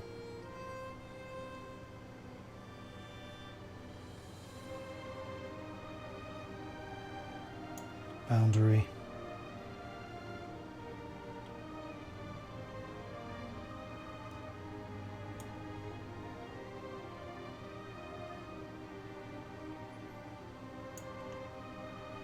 There we go.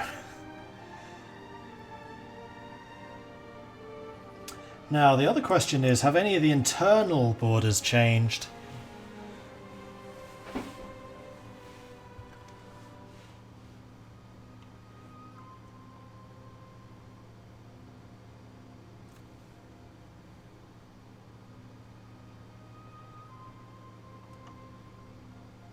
Well, let's draw these out and then we can play around with them.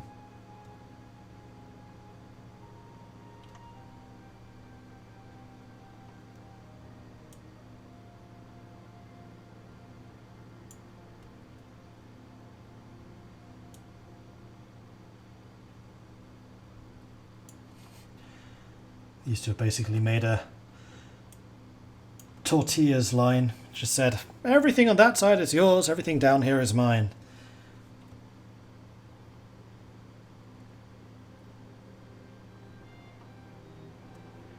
M4, what resources do you have?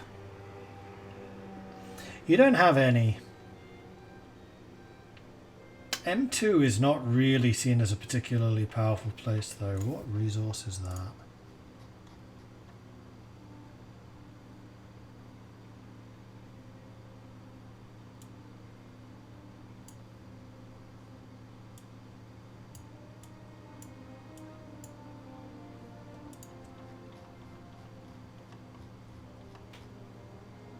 I have a feeling this is...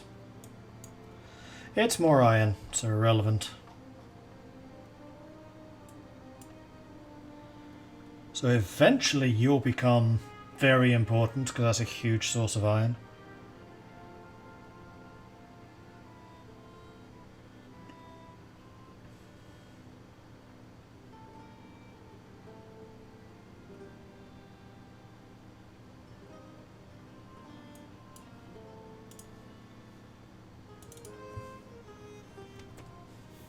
I think what I'm going to do is I'm actually going to have M1 going on a bit of a conquering spree on the inside. Taking out 2. Beginning to consolidate. While everybody else has been so focused on the elves, M1's been focused on the internals.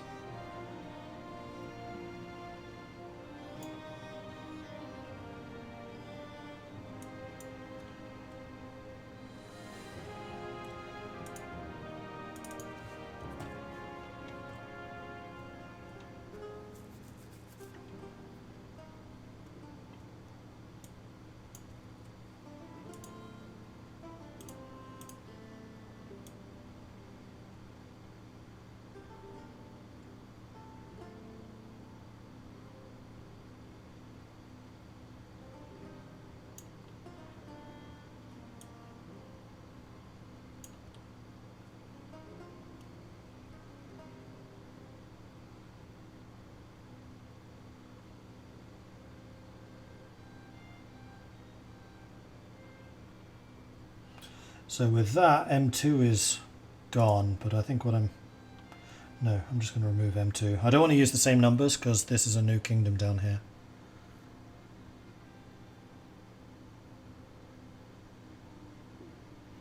So M1 and M4 are quite big.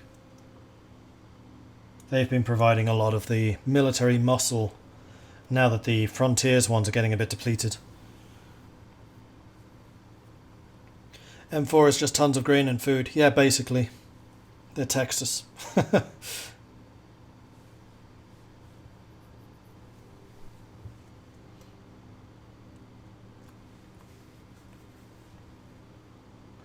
So, kingdom labels, M2 is gone. M1 is now more centralized. Whoa, don't do that.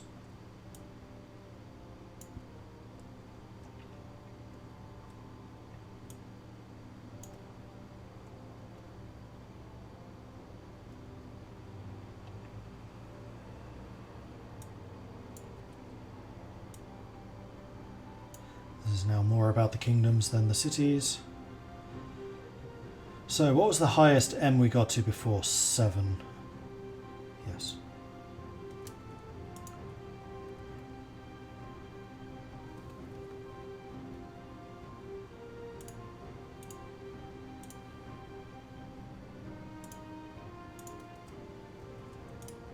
Eight, 9, 10,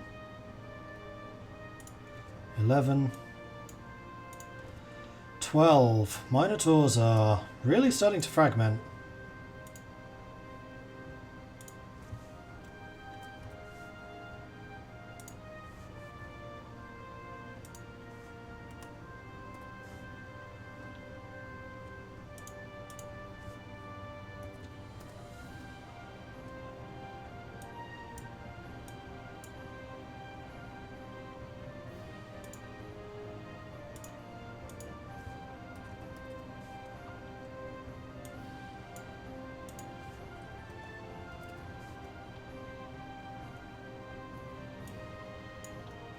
I like it, because that means there's going to be a lot of internal conflict.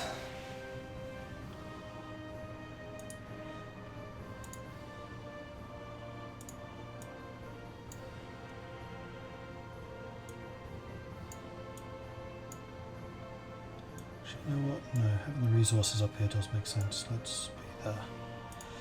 And then disable you when we're not using you. Okay, so Minotaurs. Awesome. Save!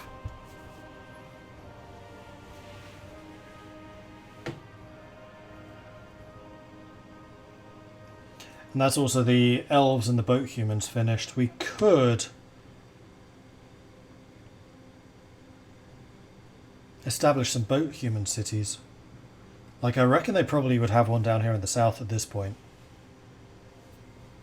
Or are they still kind of a amalgamous blob?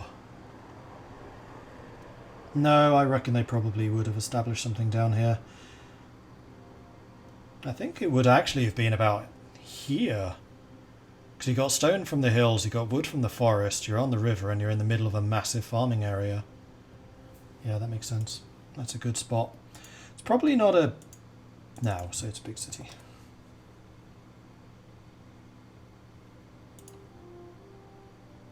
There. So the boat humans have their own human city now.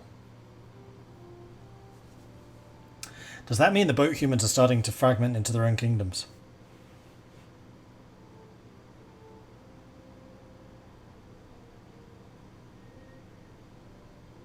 Yes. Because these southerners have not been fighting nearly as much as the northerners.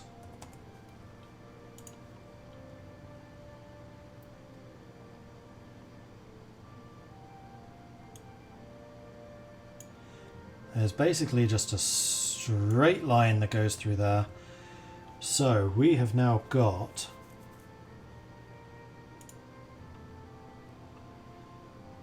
boat human 1.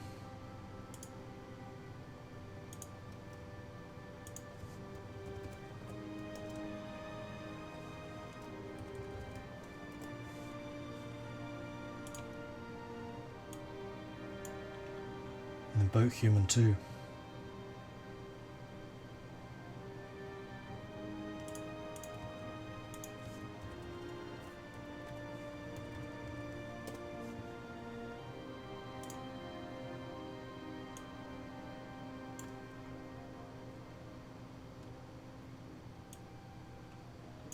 Which is basically all of the northern expansionists. Then also, you know what we did forget to do in the previous map, which I'm going to amend now, is we actually forgot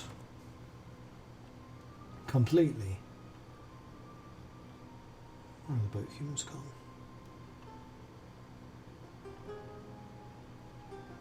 Oh, there.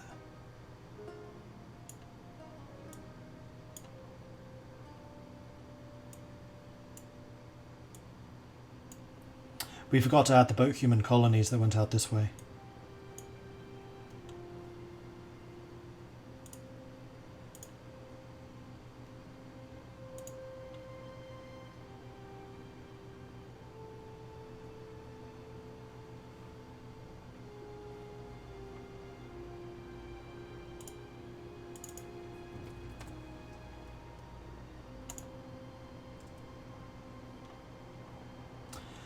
And I think they would definitely have settled over here.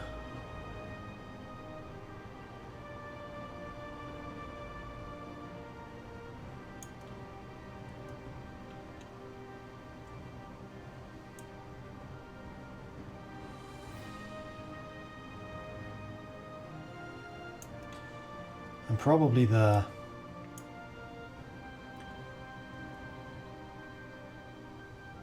So what I need to do here is I then need to open up the old version, which is 1196, and I just need to make sure that I copy those across.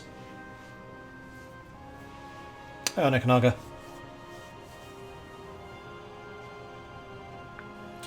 Iron for everyone in about 100 years. I think it's actually about 600 years still. No, that's not true. It's about 300. I think it's 750 that the gnomes appear. Which actually brings a really good question. What have the gnomes been doing up until this point? Because one thing which I was keen to avoid, and I still kind of want to, is great big underground civilizations. I just don't think they're likely. But, and this is the only reason why I'm willing to make this an exception, this area here was land. And this was basically the mining area for the genies. And part of the reason why the gnomes went in there is because they know that there were deep tunnels underground that they could take shelter in. Those tunnels then got blocked, and that's why the gnomes just haven't been seen for so long.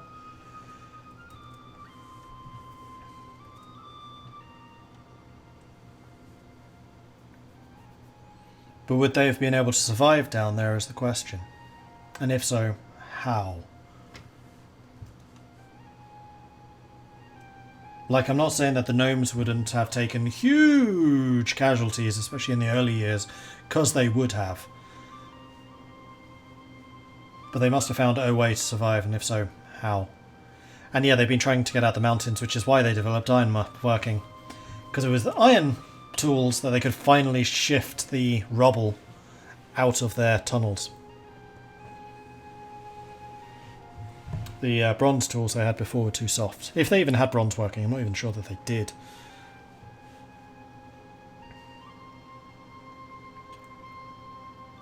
Suffocation might be the biggest issue here. I mean, this is why I'm kind of willing to have the gnomes have a couple of exits. Possibly facing towards the Feywild, so maybe there are some up here.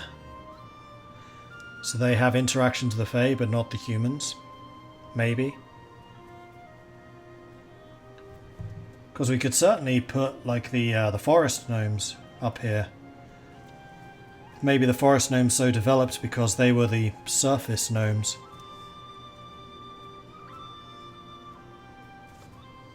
Maybe.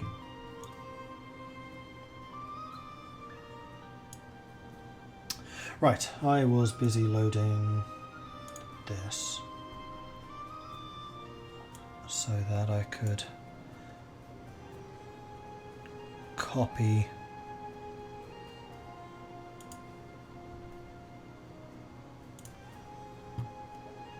just doing this on my other screen. It's going to be the same territory.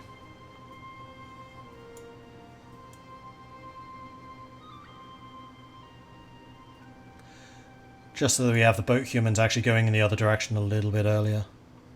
Because it is a bit weird that they wouldn't have.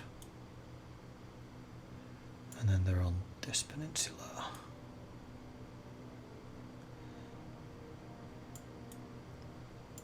But the vast majority went east instead of west. Okay. Save. Then I'm also going to go ahead and delete that version, so I need to export a new one, and then that's going to be the new blank version.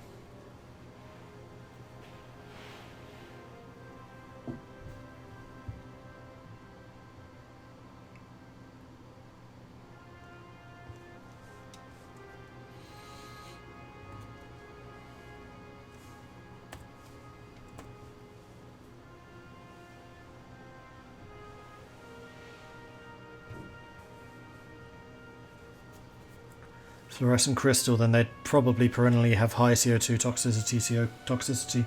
That might be why they're so small.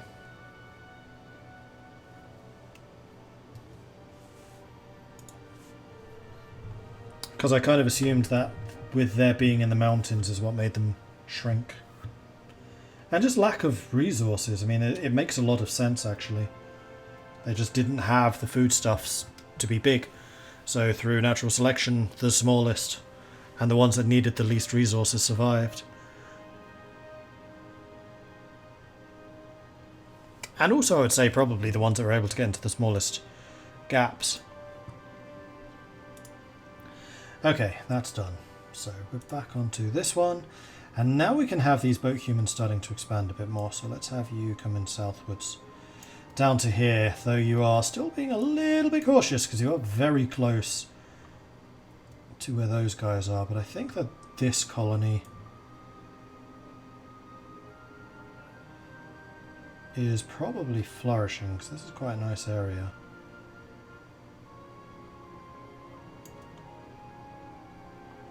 With maybe another little colony up here.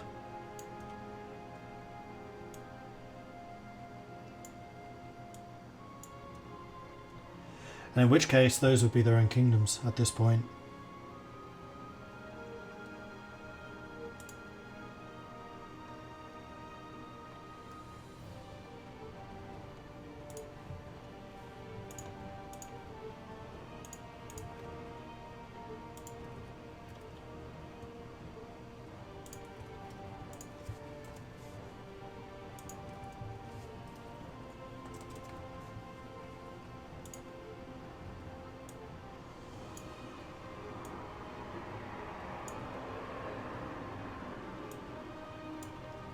So there are now 4 kingdoms of boat humans.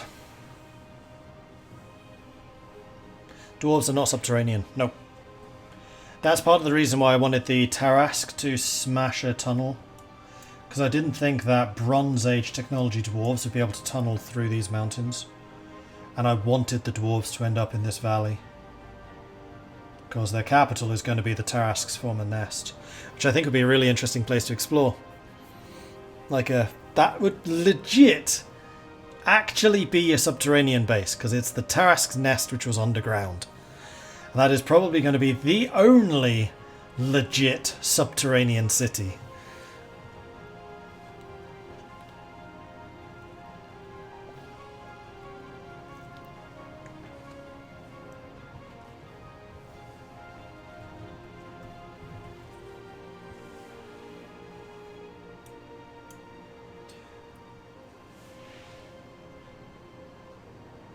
So they're more like palisade forts in idle terraces. Yeah, and like mountain strongholds. Like I have no problem with the dwarves going up into the mountains. Like it makes sense that the strongholds that survived here were the ones the Tarrasque struggled to get to. Like all the low-lying dwarven realms were destroyed. The ones up in the mountains, though, are the beginnings of the new kingdoms over here.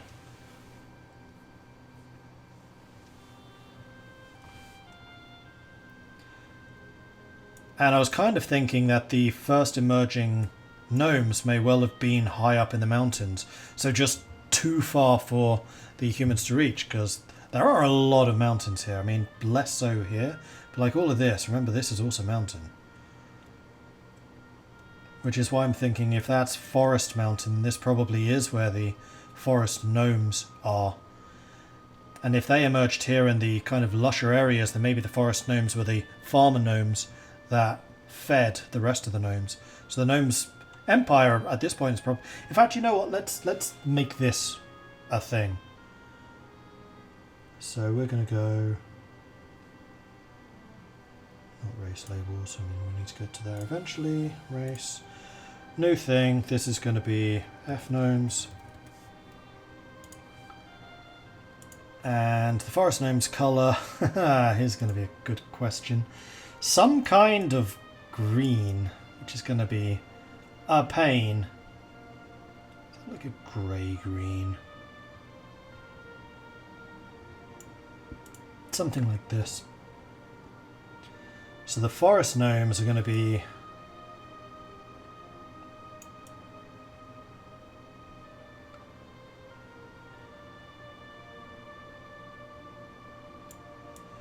Not very numerous and around there.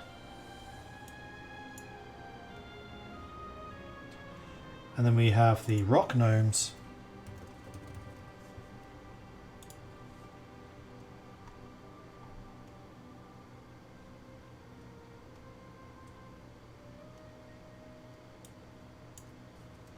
Which will need their own colour, which is going to be grey blue type thing.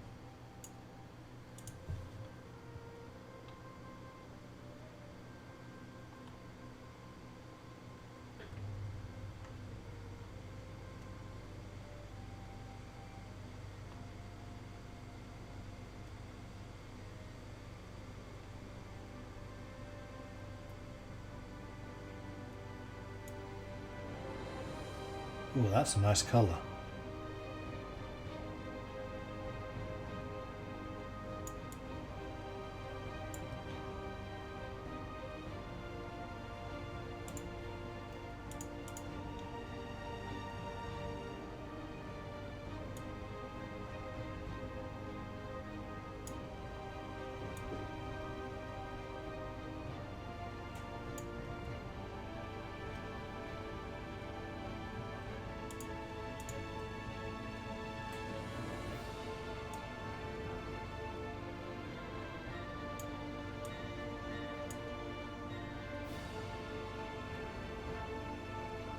Because we need these two to be in touch, because the reason these guys are alive is because of these.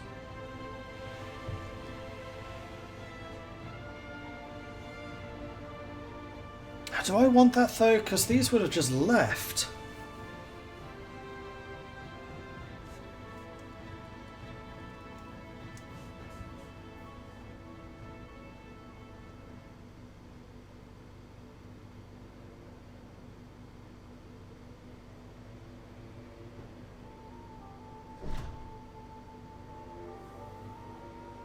Because the whole point of the rock gnomes is they're really flipping remote. And they're hard to get to.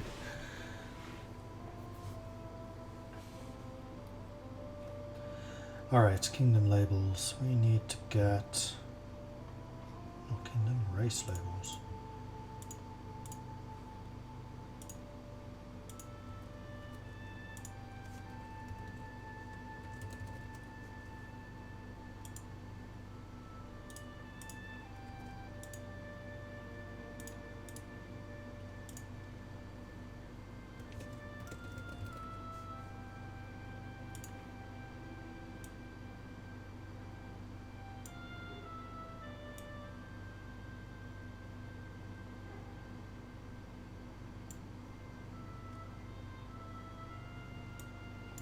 I think what it's going to be is the rock gnomes do have exits, like high up in the cliffs, but they're just so in... It's like Tibet. They're really high up in the mountains. They're just hard to get to.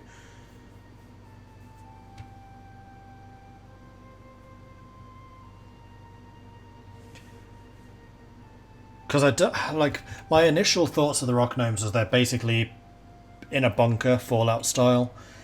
But the more I think about it, the less I like that, because then why don't they remember more of the genie technology? Why aren't they more genie-like? How did they survive for like 1,000 years in there? No, 300,000 years in there. That makes it even more ridiculous, actually, thinking 300,000. That makes no sense. No, they're just high up in the mountains. They're just super remote. Then the ones that came down from the mountains are the forest gnomes. That started to integrate, or started to interact with the Feywild, which is why they're the forest gnomes.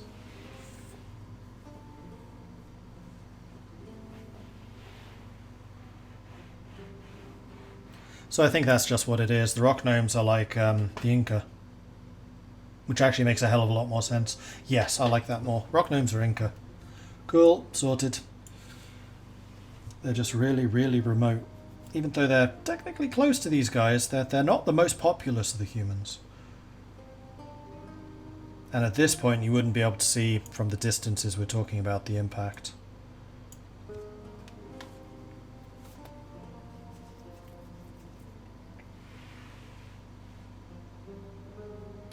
Living underground for so long usually results in stuff like losing their eyes because they don't need to see anything. Yeah, I think it's just that they become so small because survival of the fittest were those who needed the least resources. Because it is hard living up there. Which is why when the gnomes do appear, they kind of explode a little bit. Because suddenly, hey, look, resources.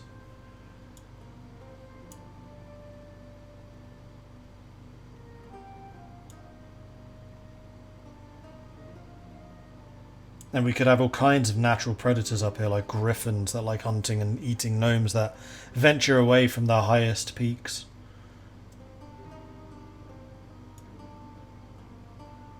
That's interesting, actually, because that would mean the gnomes hate griffins.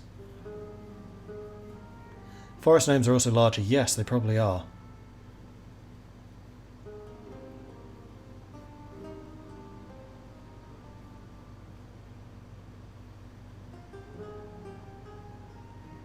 That's actually a really interesting note to make. Races. Origins.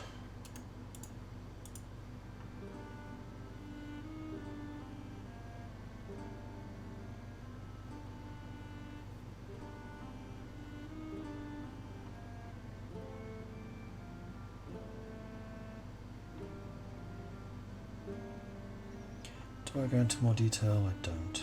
That's fine. Gnomes. Okay, so if we go down here, rock gnomes. High up in the mountains. Hunted. Lost my E key again.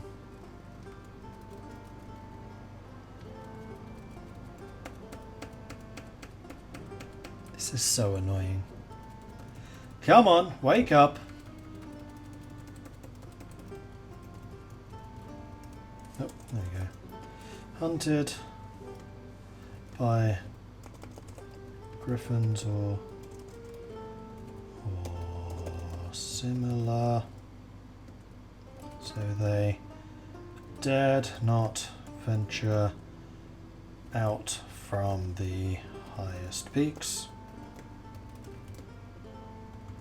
Forest gnomes. Those who braved going further down the slopes, ending up on the fringes of the Feywild, because they have more access to food. They are typically larger.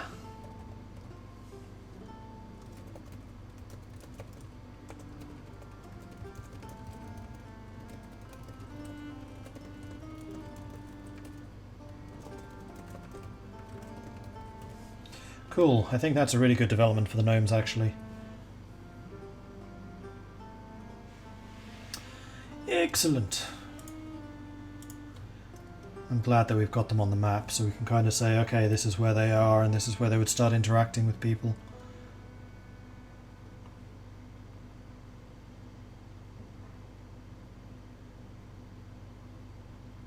And remember that these mountains, despite being on the coast, are also really, really high.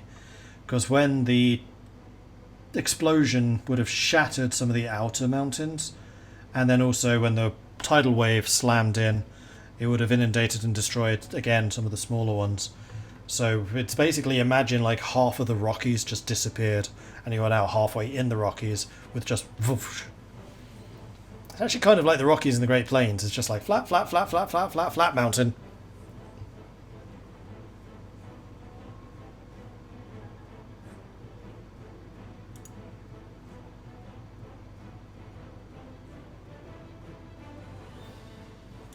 I see what you mean.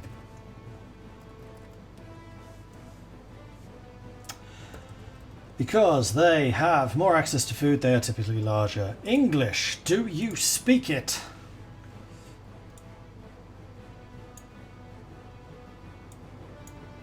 Right, do I want to do anything else with the giants? I don't think I want to touch them. I'm wondering what, like, Goliaths. I really like the Goliaths, I just have no use for them. Like, what are they doing? How are they shaped? Why are they there?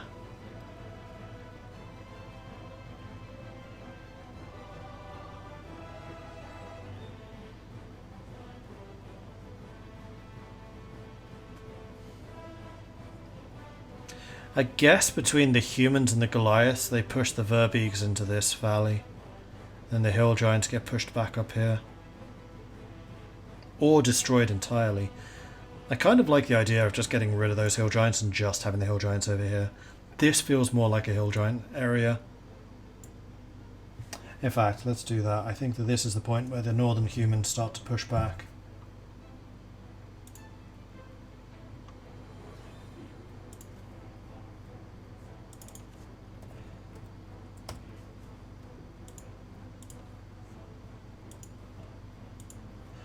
What were the other...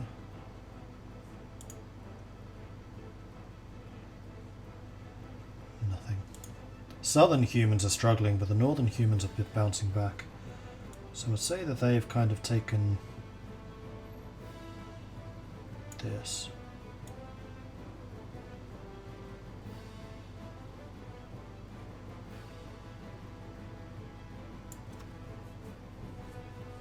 More? More.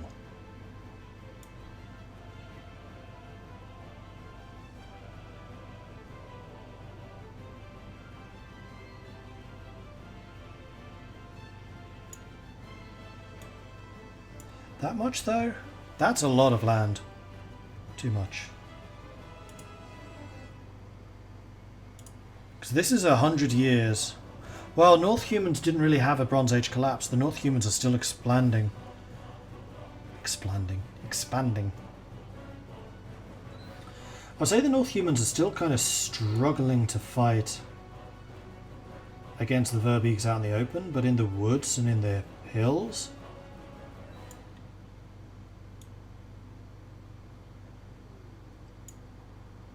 I would say especially these humans kind of in the woods and the hills, they're doing okay. So let's spread you out to like there.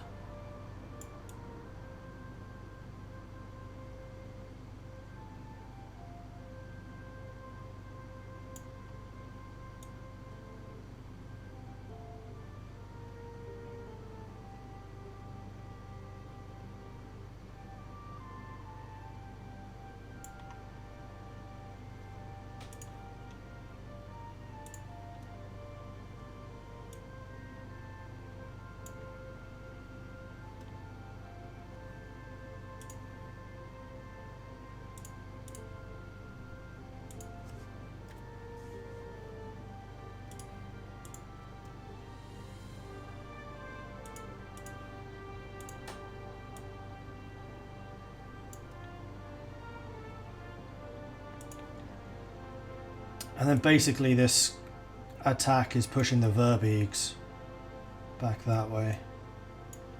And I think between the Verbeegs and the Goliath, the Hill Giants are just going to get wiped out here.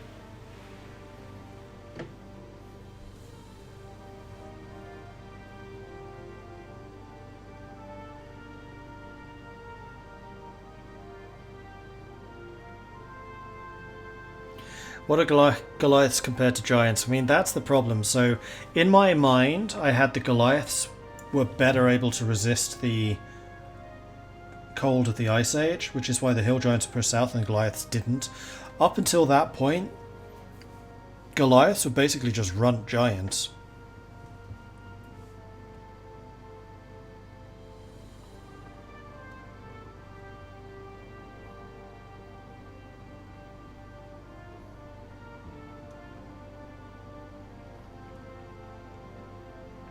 So I think what I'm going to do here is change up the border and have the Verbeegs encroaching on the Hill Giant territory.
Then just have these hill giants just pushing further and further south.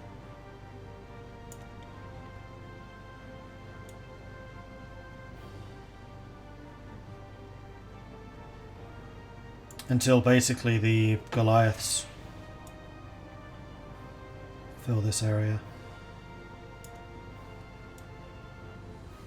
Which is probably part of the reason why the goblins actually managed to defeat the giants. Like, I probably shouldn't have them lose much more land than this until the goblins arrive. When is that? 749, so we're still like 350 years away.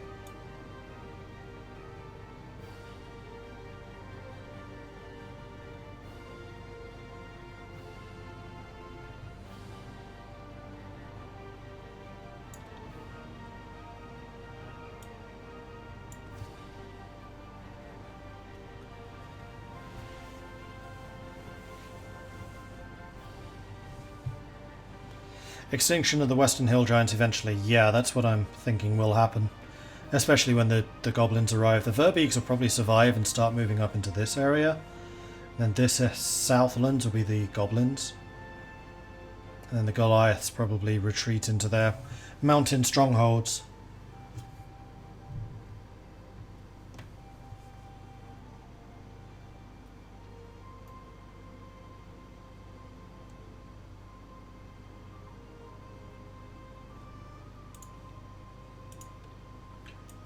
Oops, sure why they wouldn't have taken this area though.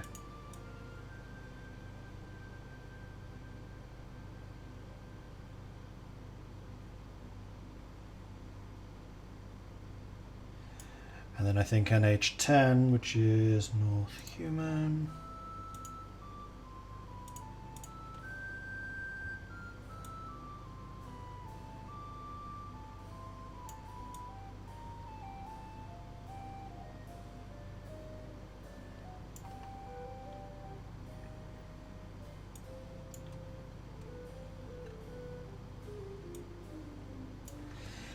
So in this 100 years, how much do I want the North Humans to expand? Probably a fair amount, although...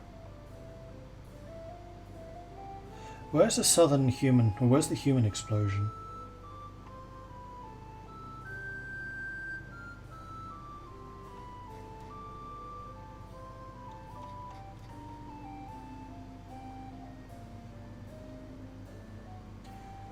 Uh, 750. Except that's when the goblins arrive, so it wouldn't be then.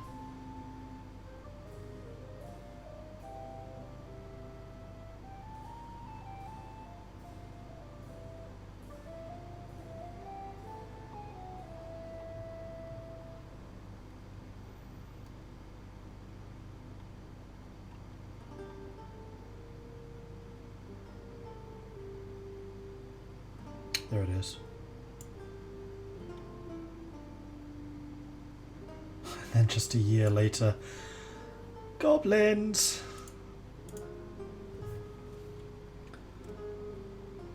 But that's mostly colonizing down here and taking the coast, I think.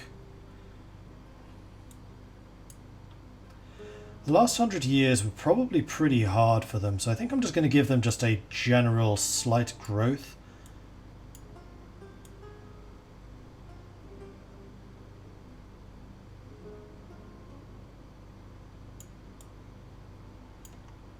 But I don't want them doing too much. And I certainly don't want too many more colonies happening.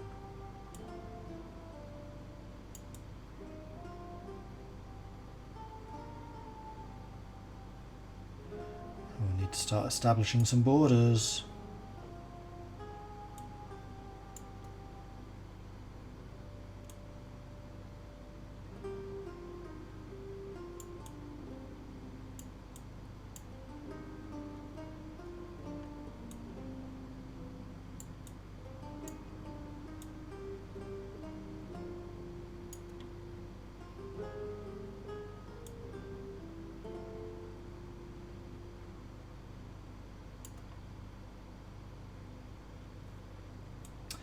Something like that looks good. Do I want them going up into the Feywild more?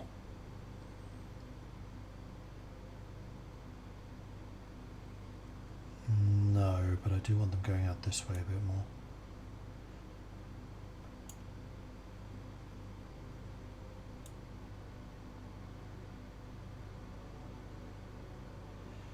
They finally kind of secured those passes.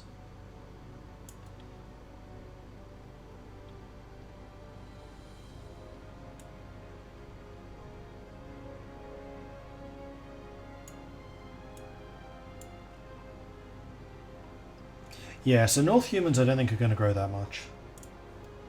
For one reason or another. So, borders. How were these borders looking previously? North humans... 70.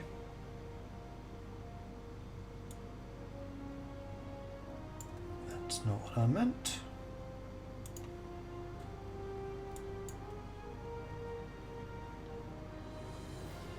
I'm on the wrong selection. That's why that looks weird.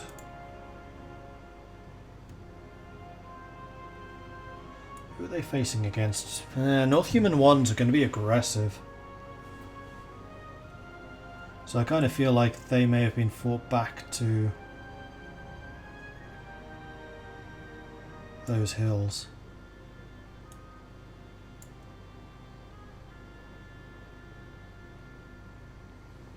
But then I think the North Humans probably also would have lost some land up here.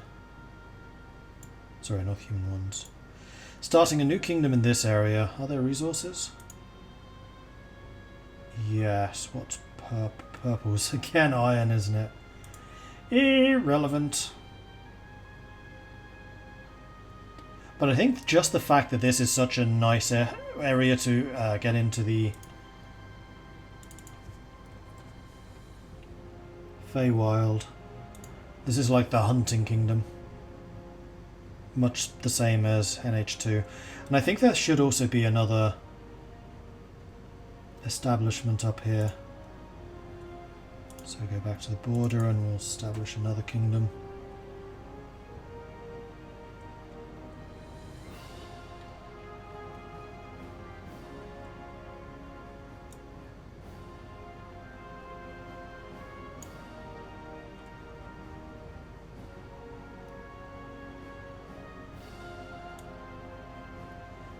To there.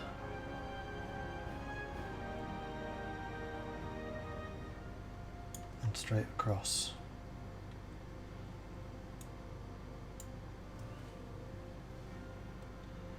Would another realm have started up in here? Yes, I think it would be a client state of NH1. And we'll say it's starts at the swamps. So we also want another population centre in here.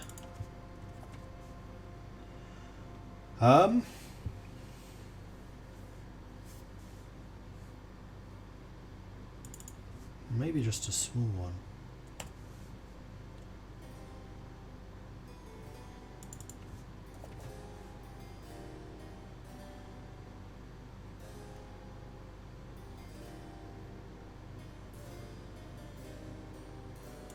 Port. Yeah, that makes the most sense. Yip, yip, yip.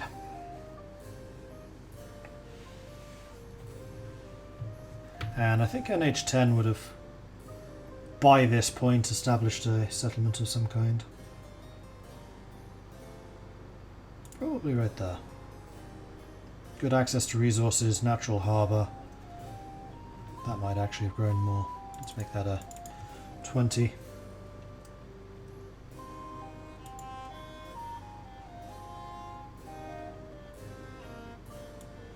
Cool, so we need to have some more kingdom labels.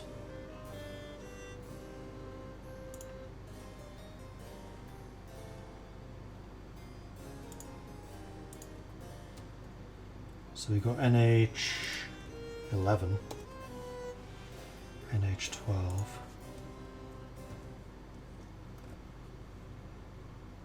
NH13.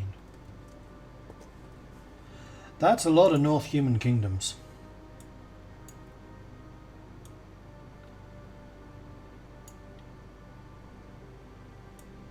But I think we're still too early for them to be consolidating. I kind of like that they're just lots and lots of small states. And we do also need a border over here.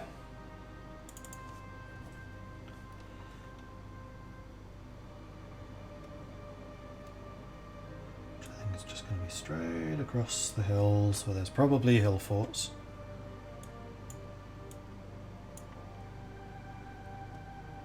Cool.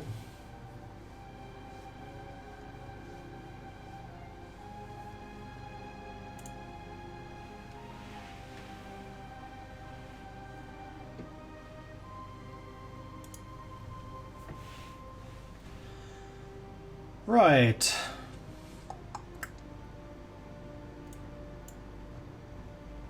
So that's the Minotaurs, both humans, elves, northern humans, gnomes, various giants.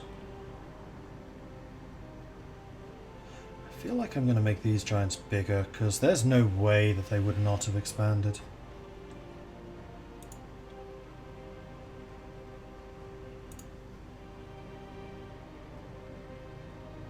Although hill giants aren't really farmers, they would go wherever there is food to hunt.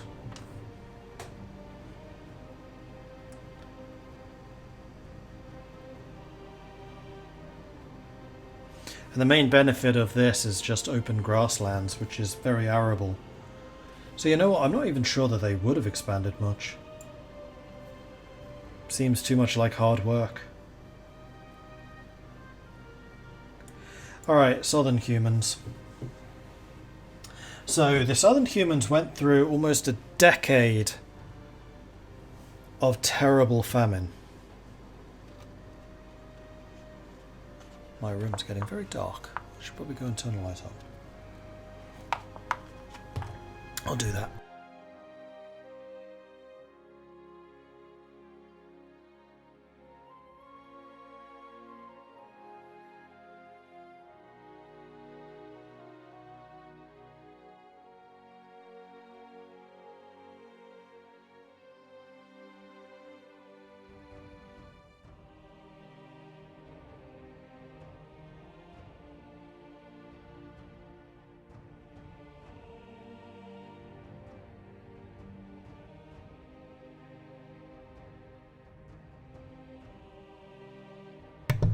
Southern humans.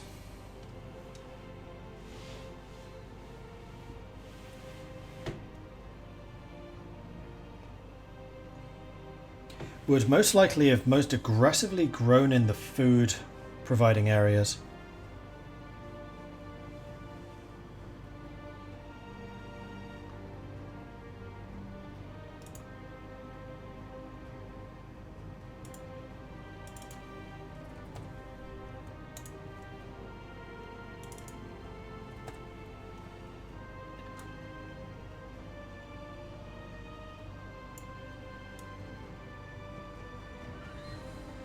As it became a more agricultural state, rather than necessarily just following the ocean, following the rivers.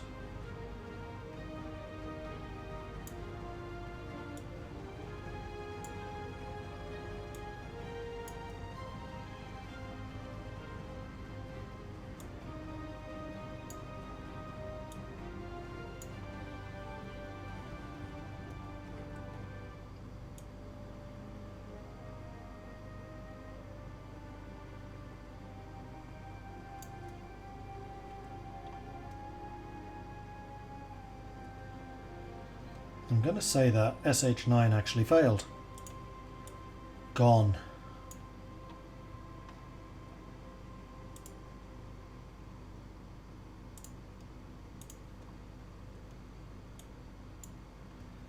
And over here, they almost certainly did expand a bit more.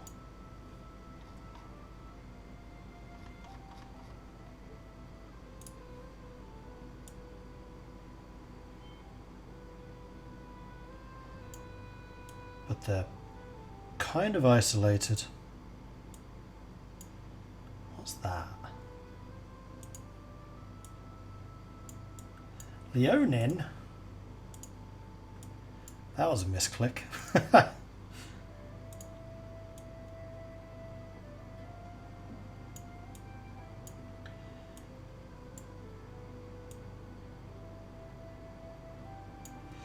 So I think just in the name of being interested, they would have continued down the river, but probably not that far.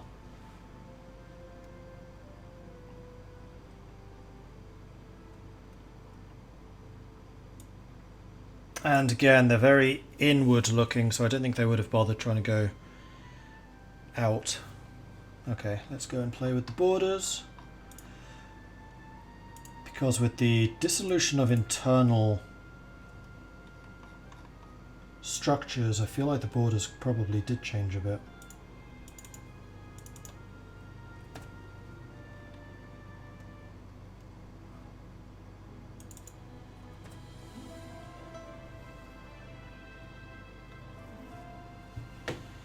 Is it just me, or did this do better when it was just my main channel? Oh yeah, undoubtedly, because my main channel has 19,000 people, this one has like 200. The problem is, it did so badly on my main channel, it was dragging down my average viewership, which, considering that was my livelihood, not good. So those who are still interested, stay here, it's fine. And it doesn't affect my stats anymore.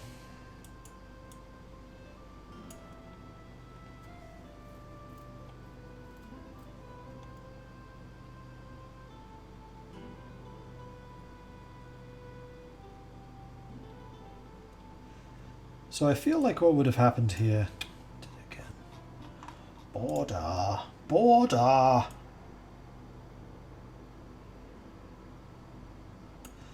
We draw a border there because I think we're going to have another area appear in that direction.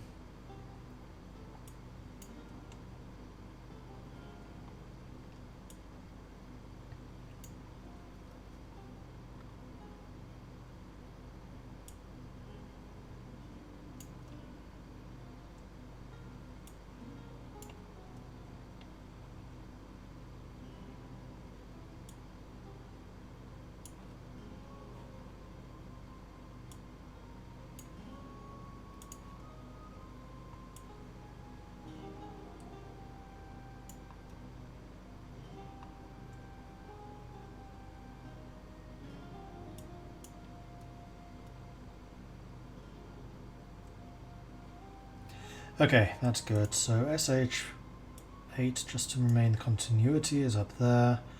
9 is a dead state, so we're not using 9.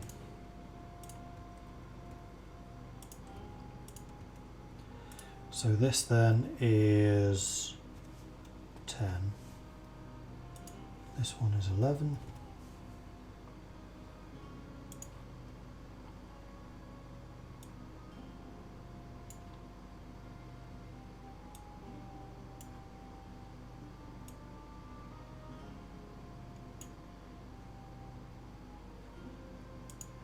And I would say that there probably is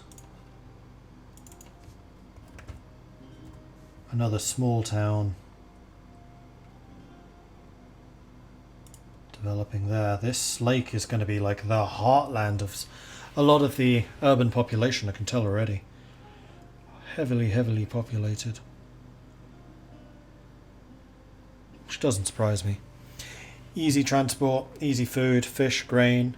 Access to all of the resources, and it's super central.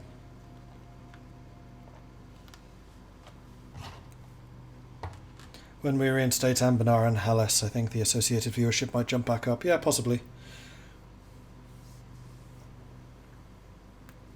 At that point, what I might start doing is streaming Ambenar on the main channel, and then raiding into this one, and then switching to this one for the actual world building aspect. I just need to work out a way of doing it quickly, but that's not going to be for another month and a half at least. Not something I particularly want to do when I'm on a laptop.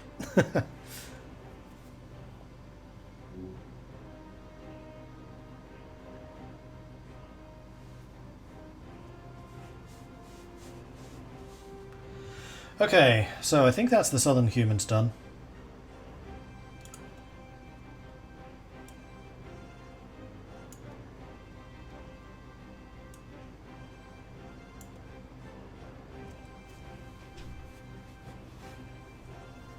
How's the E doing? It jumps in and out. It's very annoying. Anyway, I'm flagging pretty hard, so I think I'm actually going to call this one here. Not Next time we'll do the dwarves and everybody else. A couple of the factions are still bright, like the bright humans. Drop you down to a 70, and also the south humans already are 70. Okay, I think everybody else already is. Cool, so some good progress. We're really starting to see our first superpower, which are the Minotaurs. I really like how their borders are starting to assemble. The North humans are also looking like a really interesting area.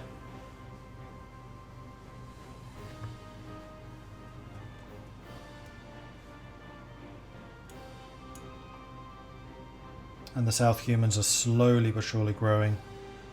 I think next time it's mostly just going to be a consolidation of territory for the dwarves. Maybe they'll start sending their first explorers through the World Wound Tunnel. I think that would be interesting. But that is going to have to be a thing for next time. So thanks everyone for watching. Hope you've enjoyed this. If you have, be sure to hit that follow button to get notifications when I'm live again in the future. If you've really enjoyed this, then please do consider subscribing. Helps the channel out and lets us do more of this kind of content. As a reminder, Dungeons & Dragons starts up again next week. So next Sunday, same time, so starting at 7 PM Central European until about 10 PM is going to be Dungeons & Dragons. We are returning with Icewind Dale. And I am super excited. Should be really good. So I hope you'll join us for that. When the next world building is, I don't know. Depends on my schedule and how it fits in, because unfortunately it's kind of regular streaming, well, Paradox work, regular streaming, Icewind, world building. So we shall see, we shall see. But this is definitely something I wish to continue doing, even if it is kind of in off hours, if I have time, when I have time. I think this is probably going to fall into that kind of slot, rather than necessarily something that's planned. Anyway, thanks everyone for watching, hope you've enjoyed this, and I will see you next time. When's my next regular stream? When I have time.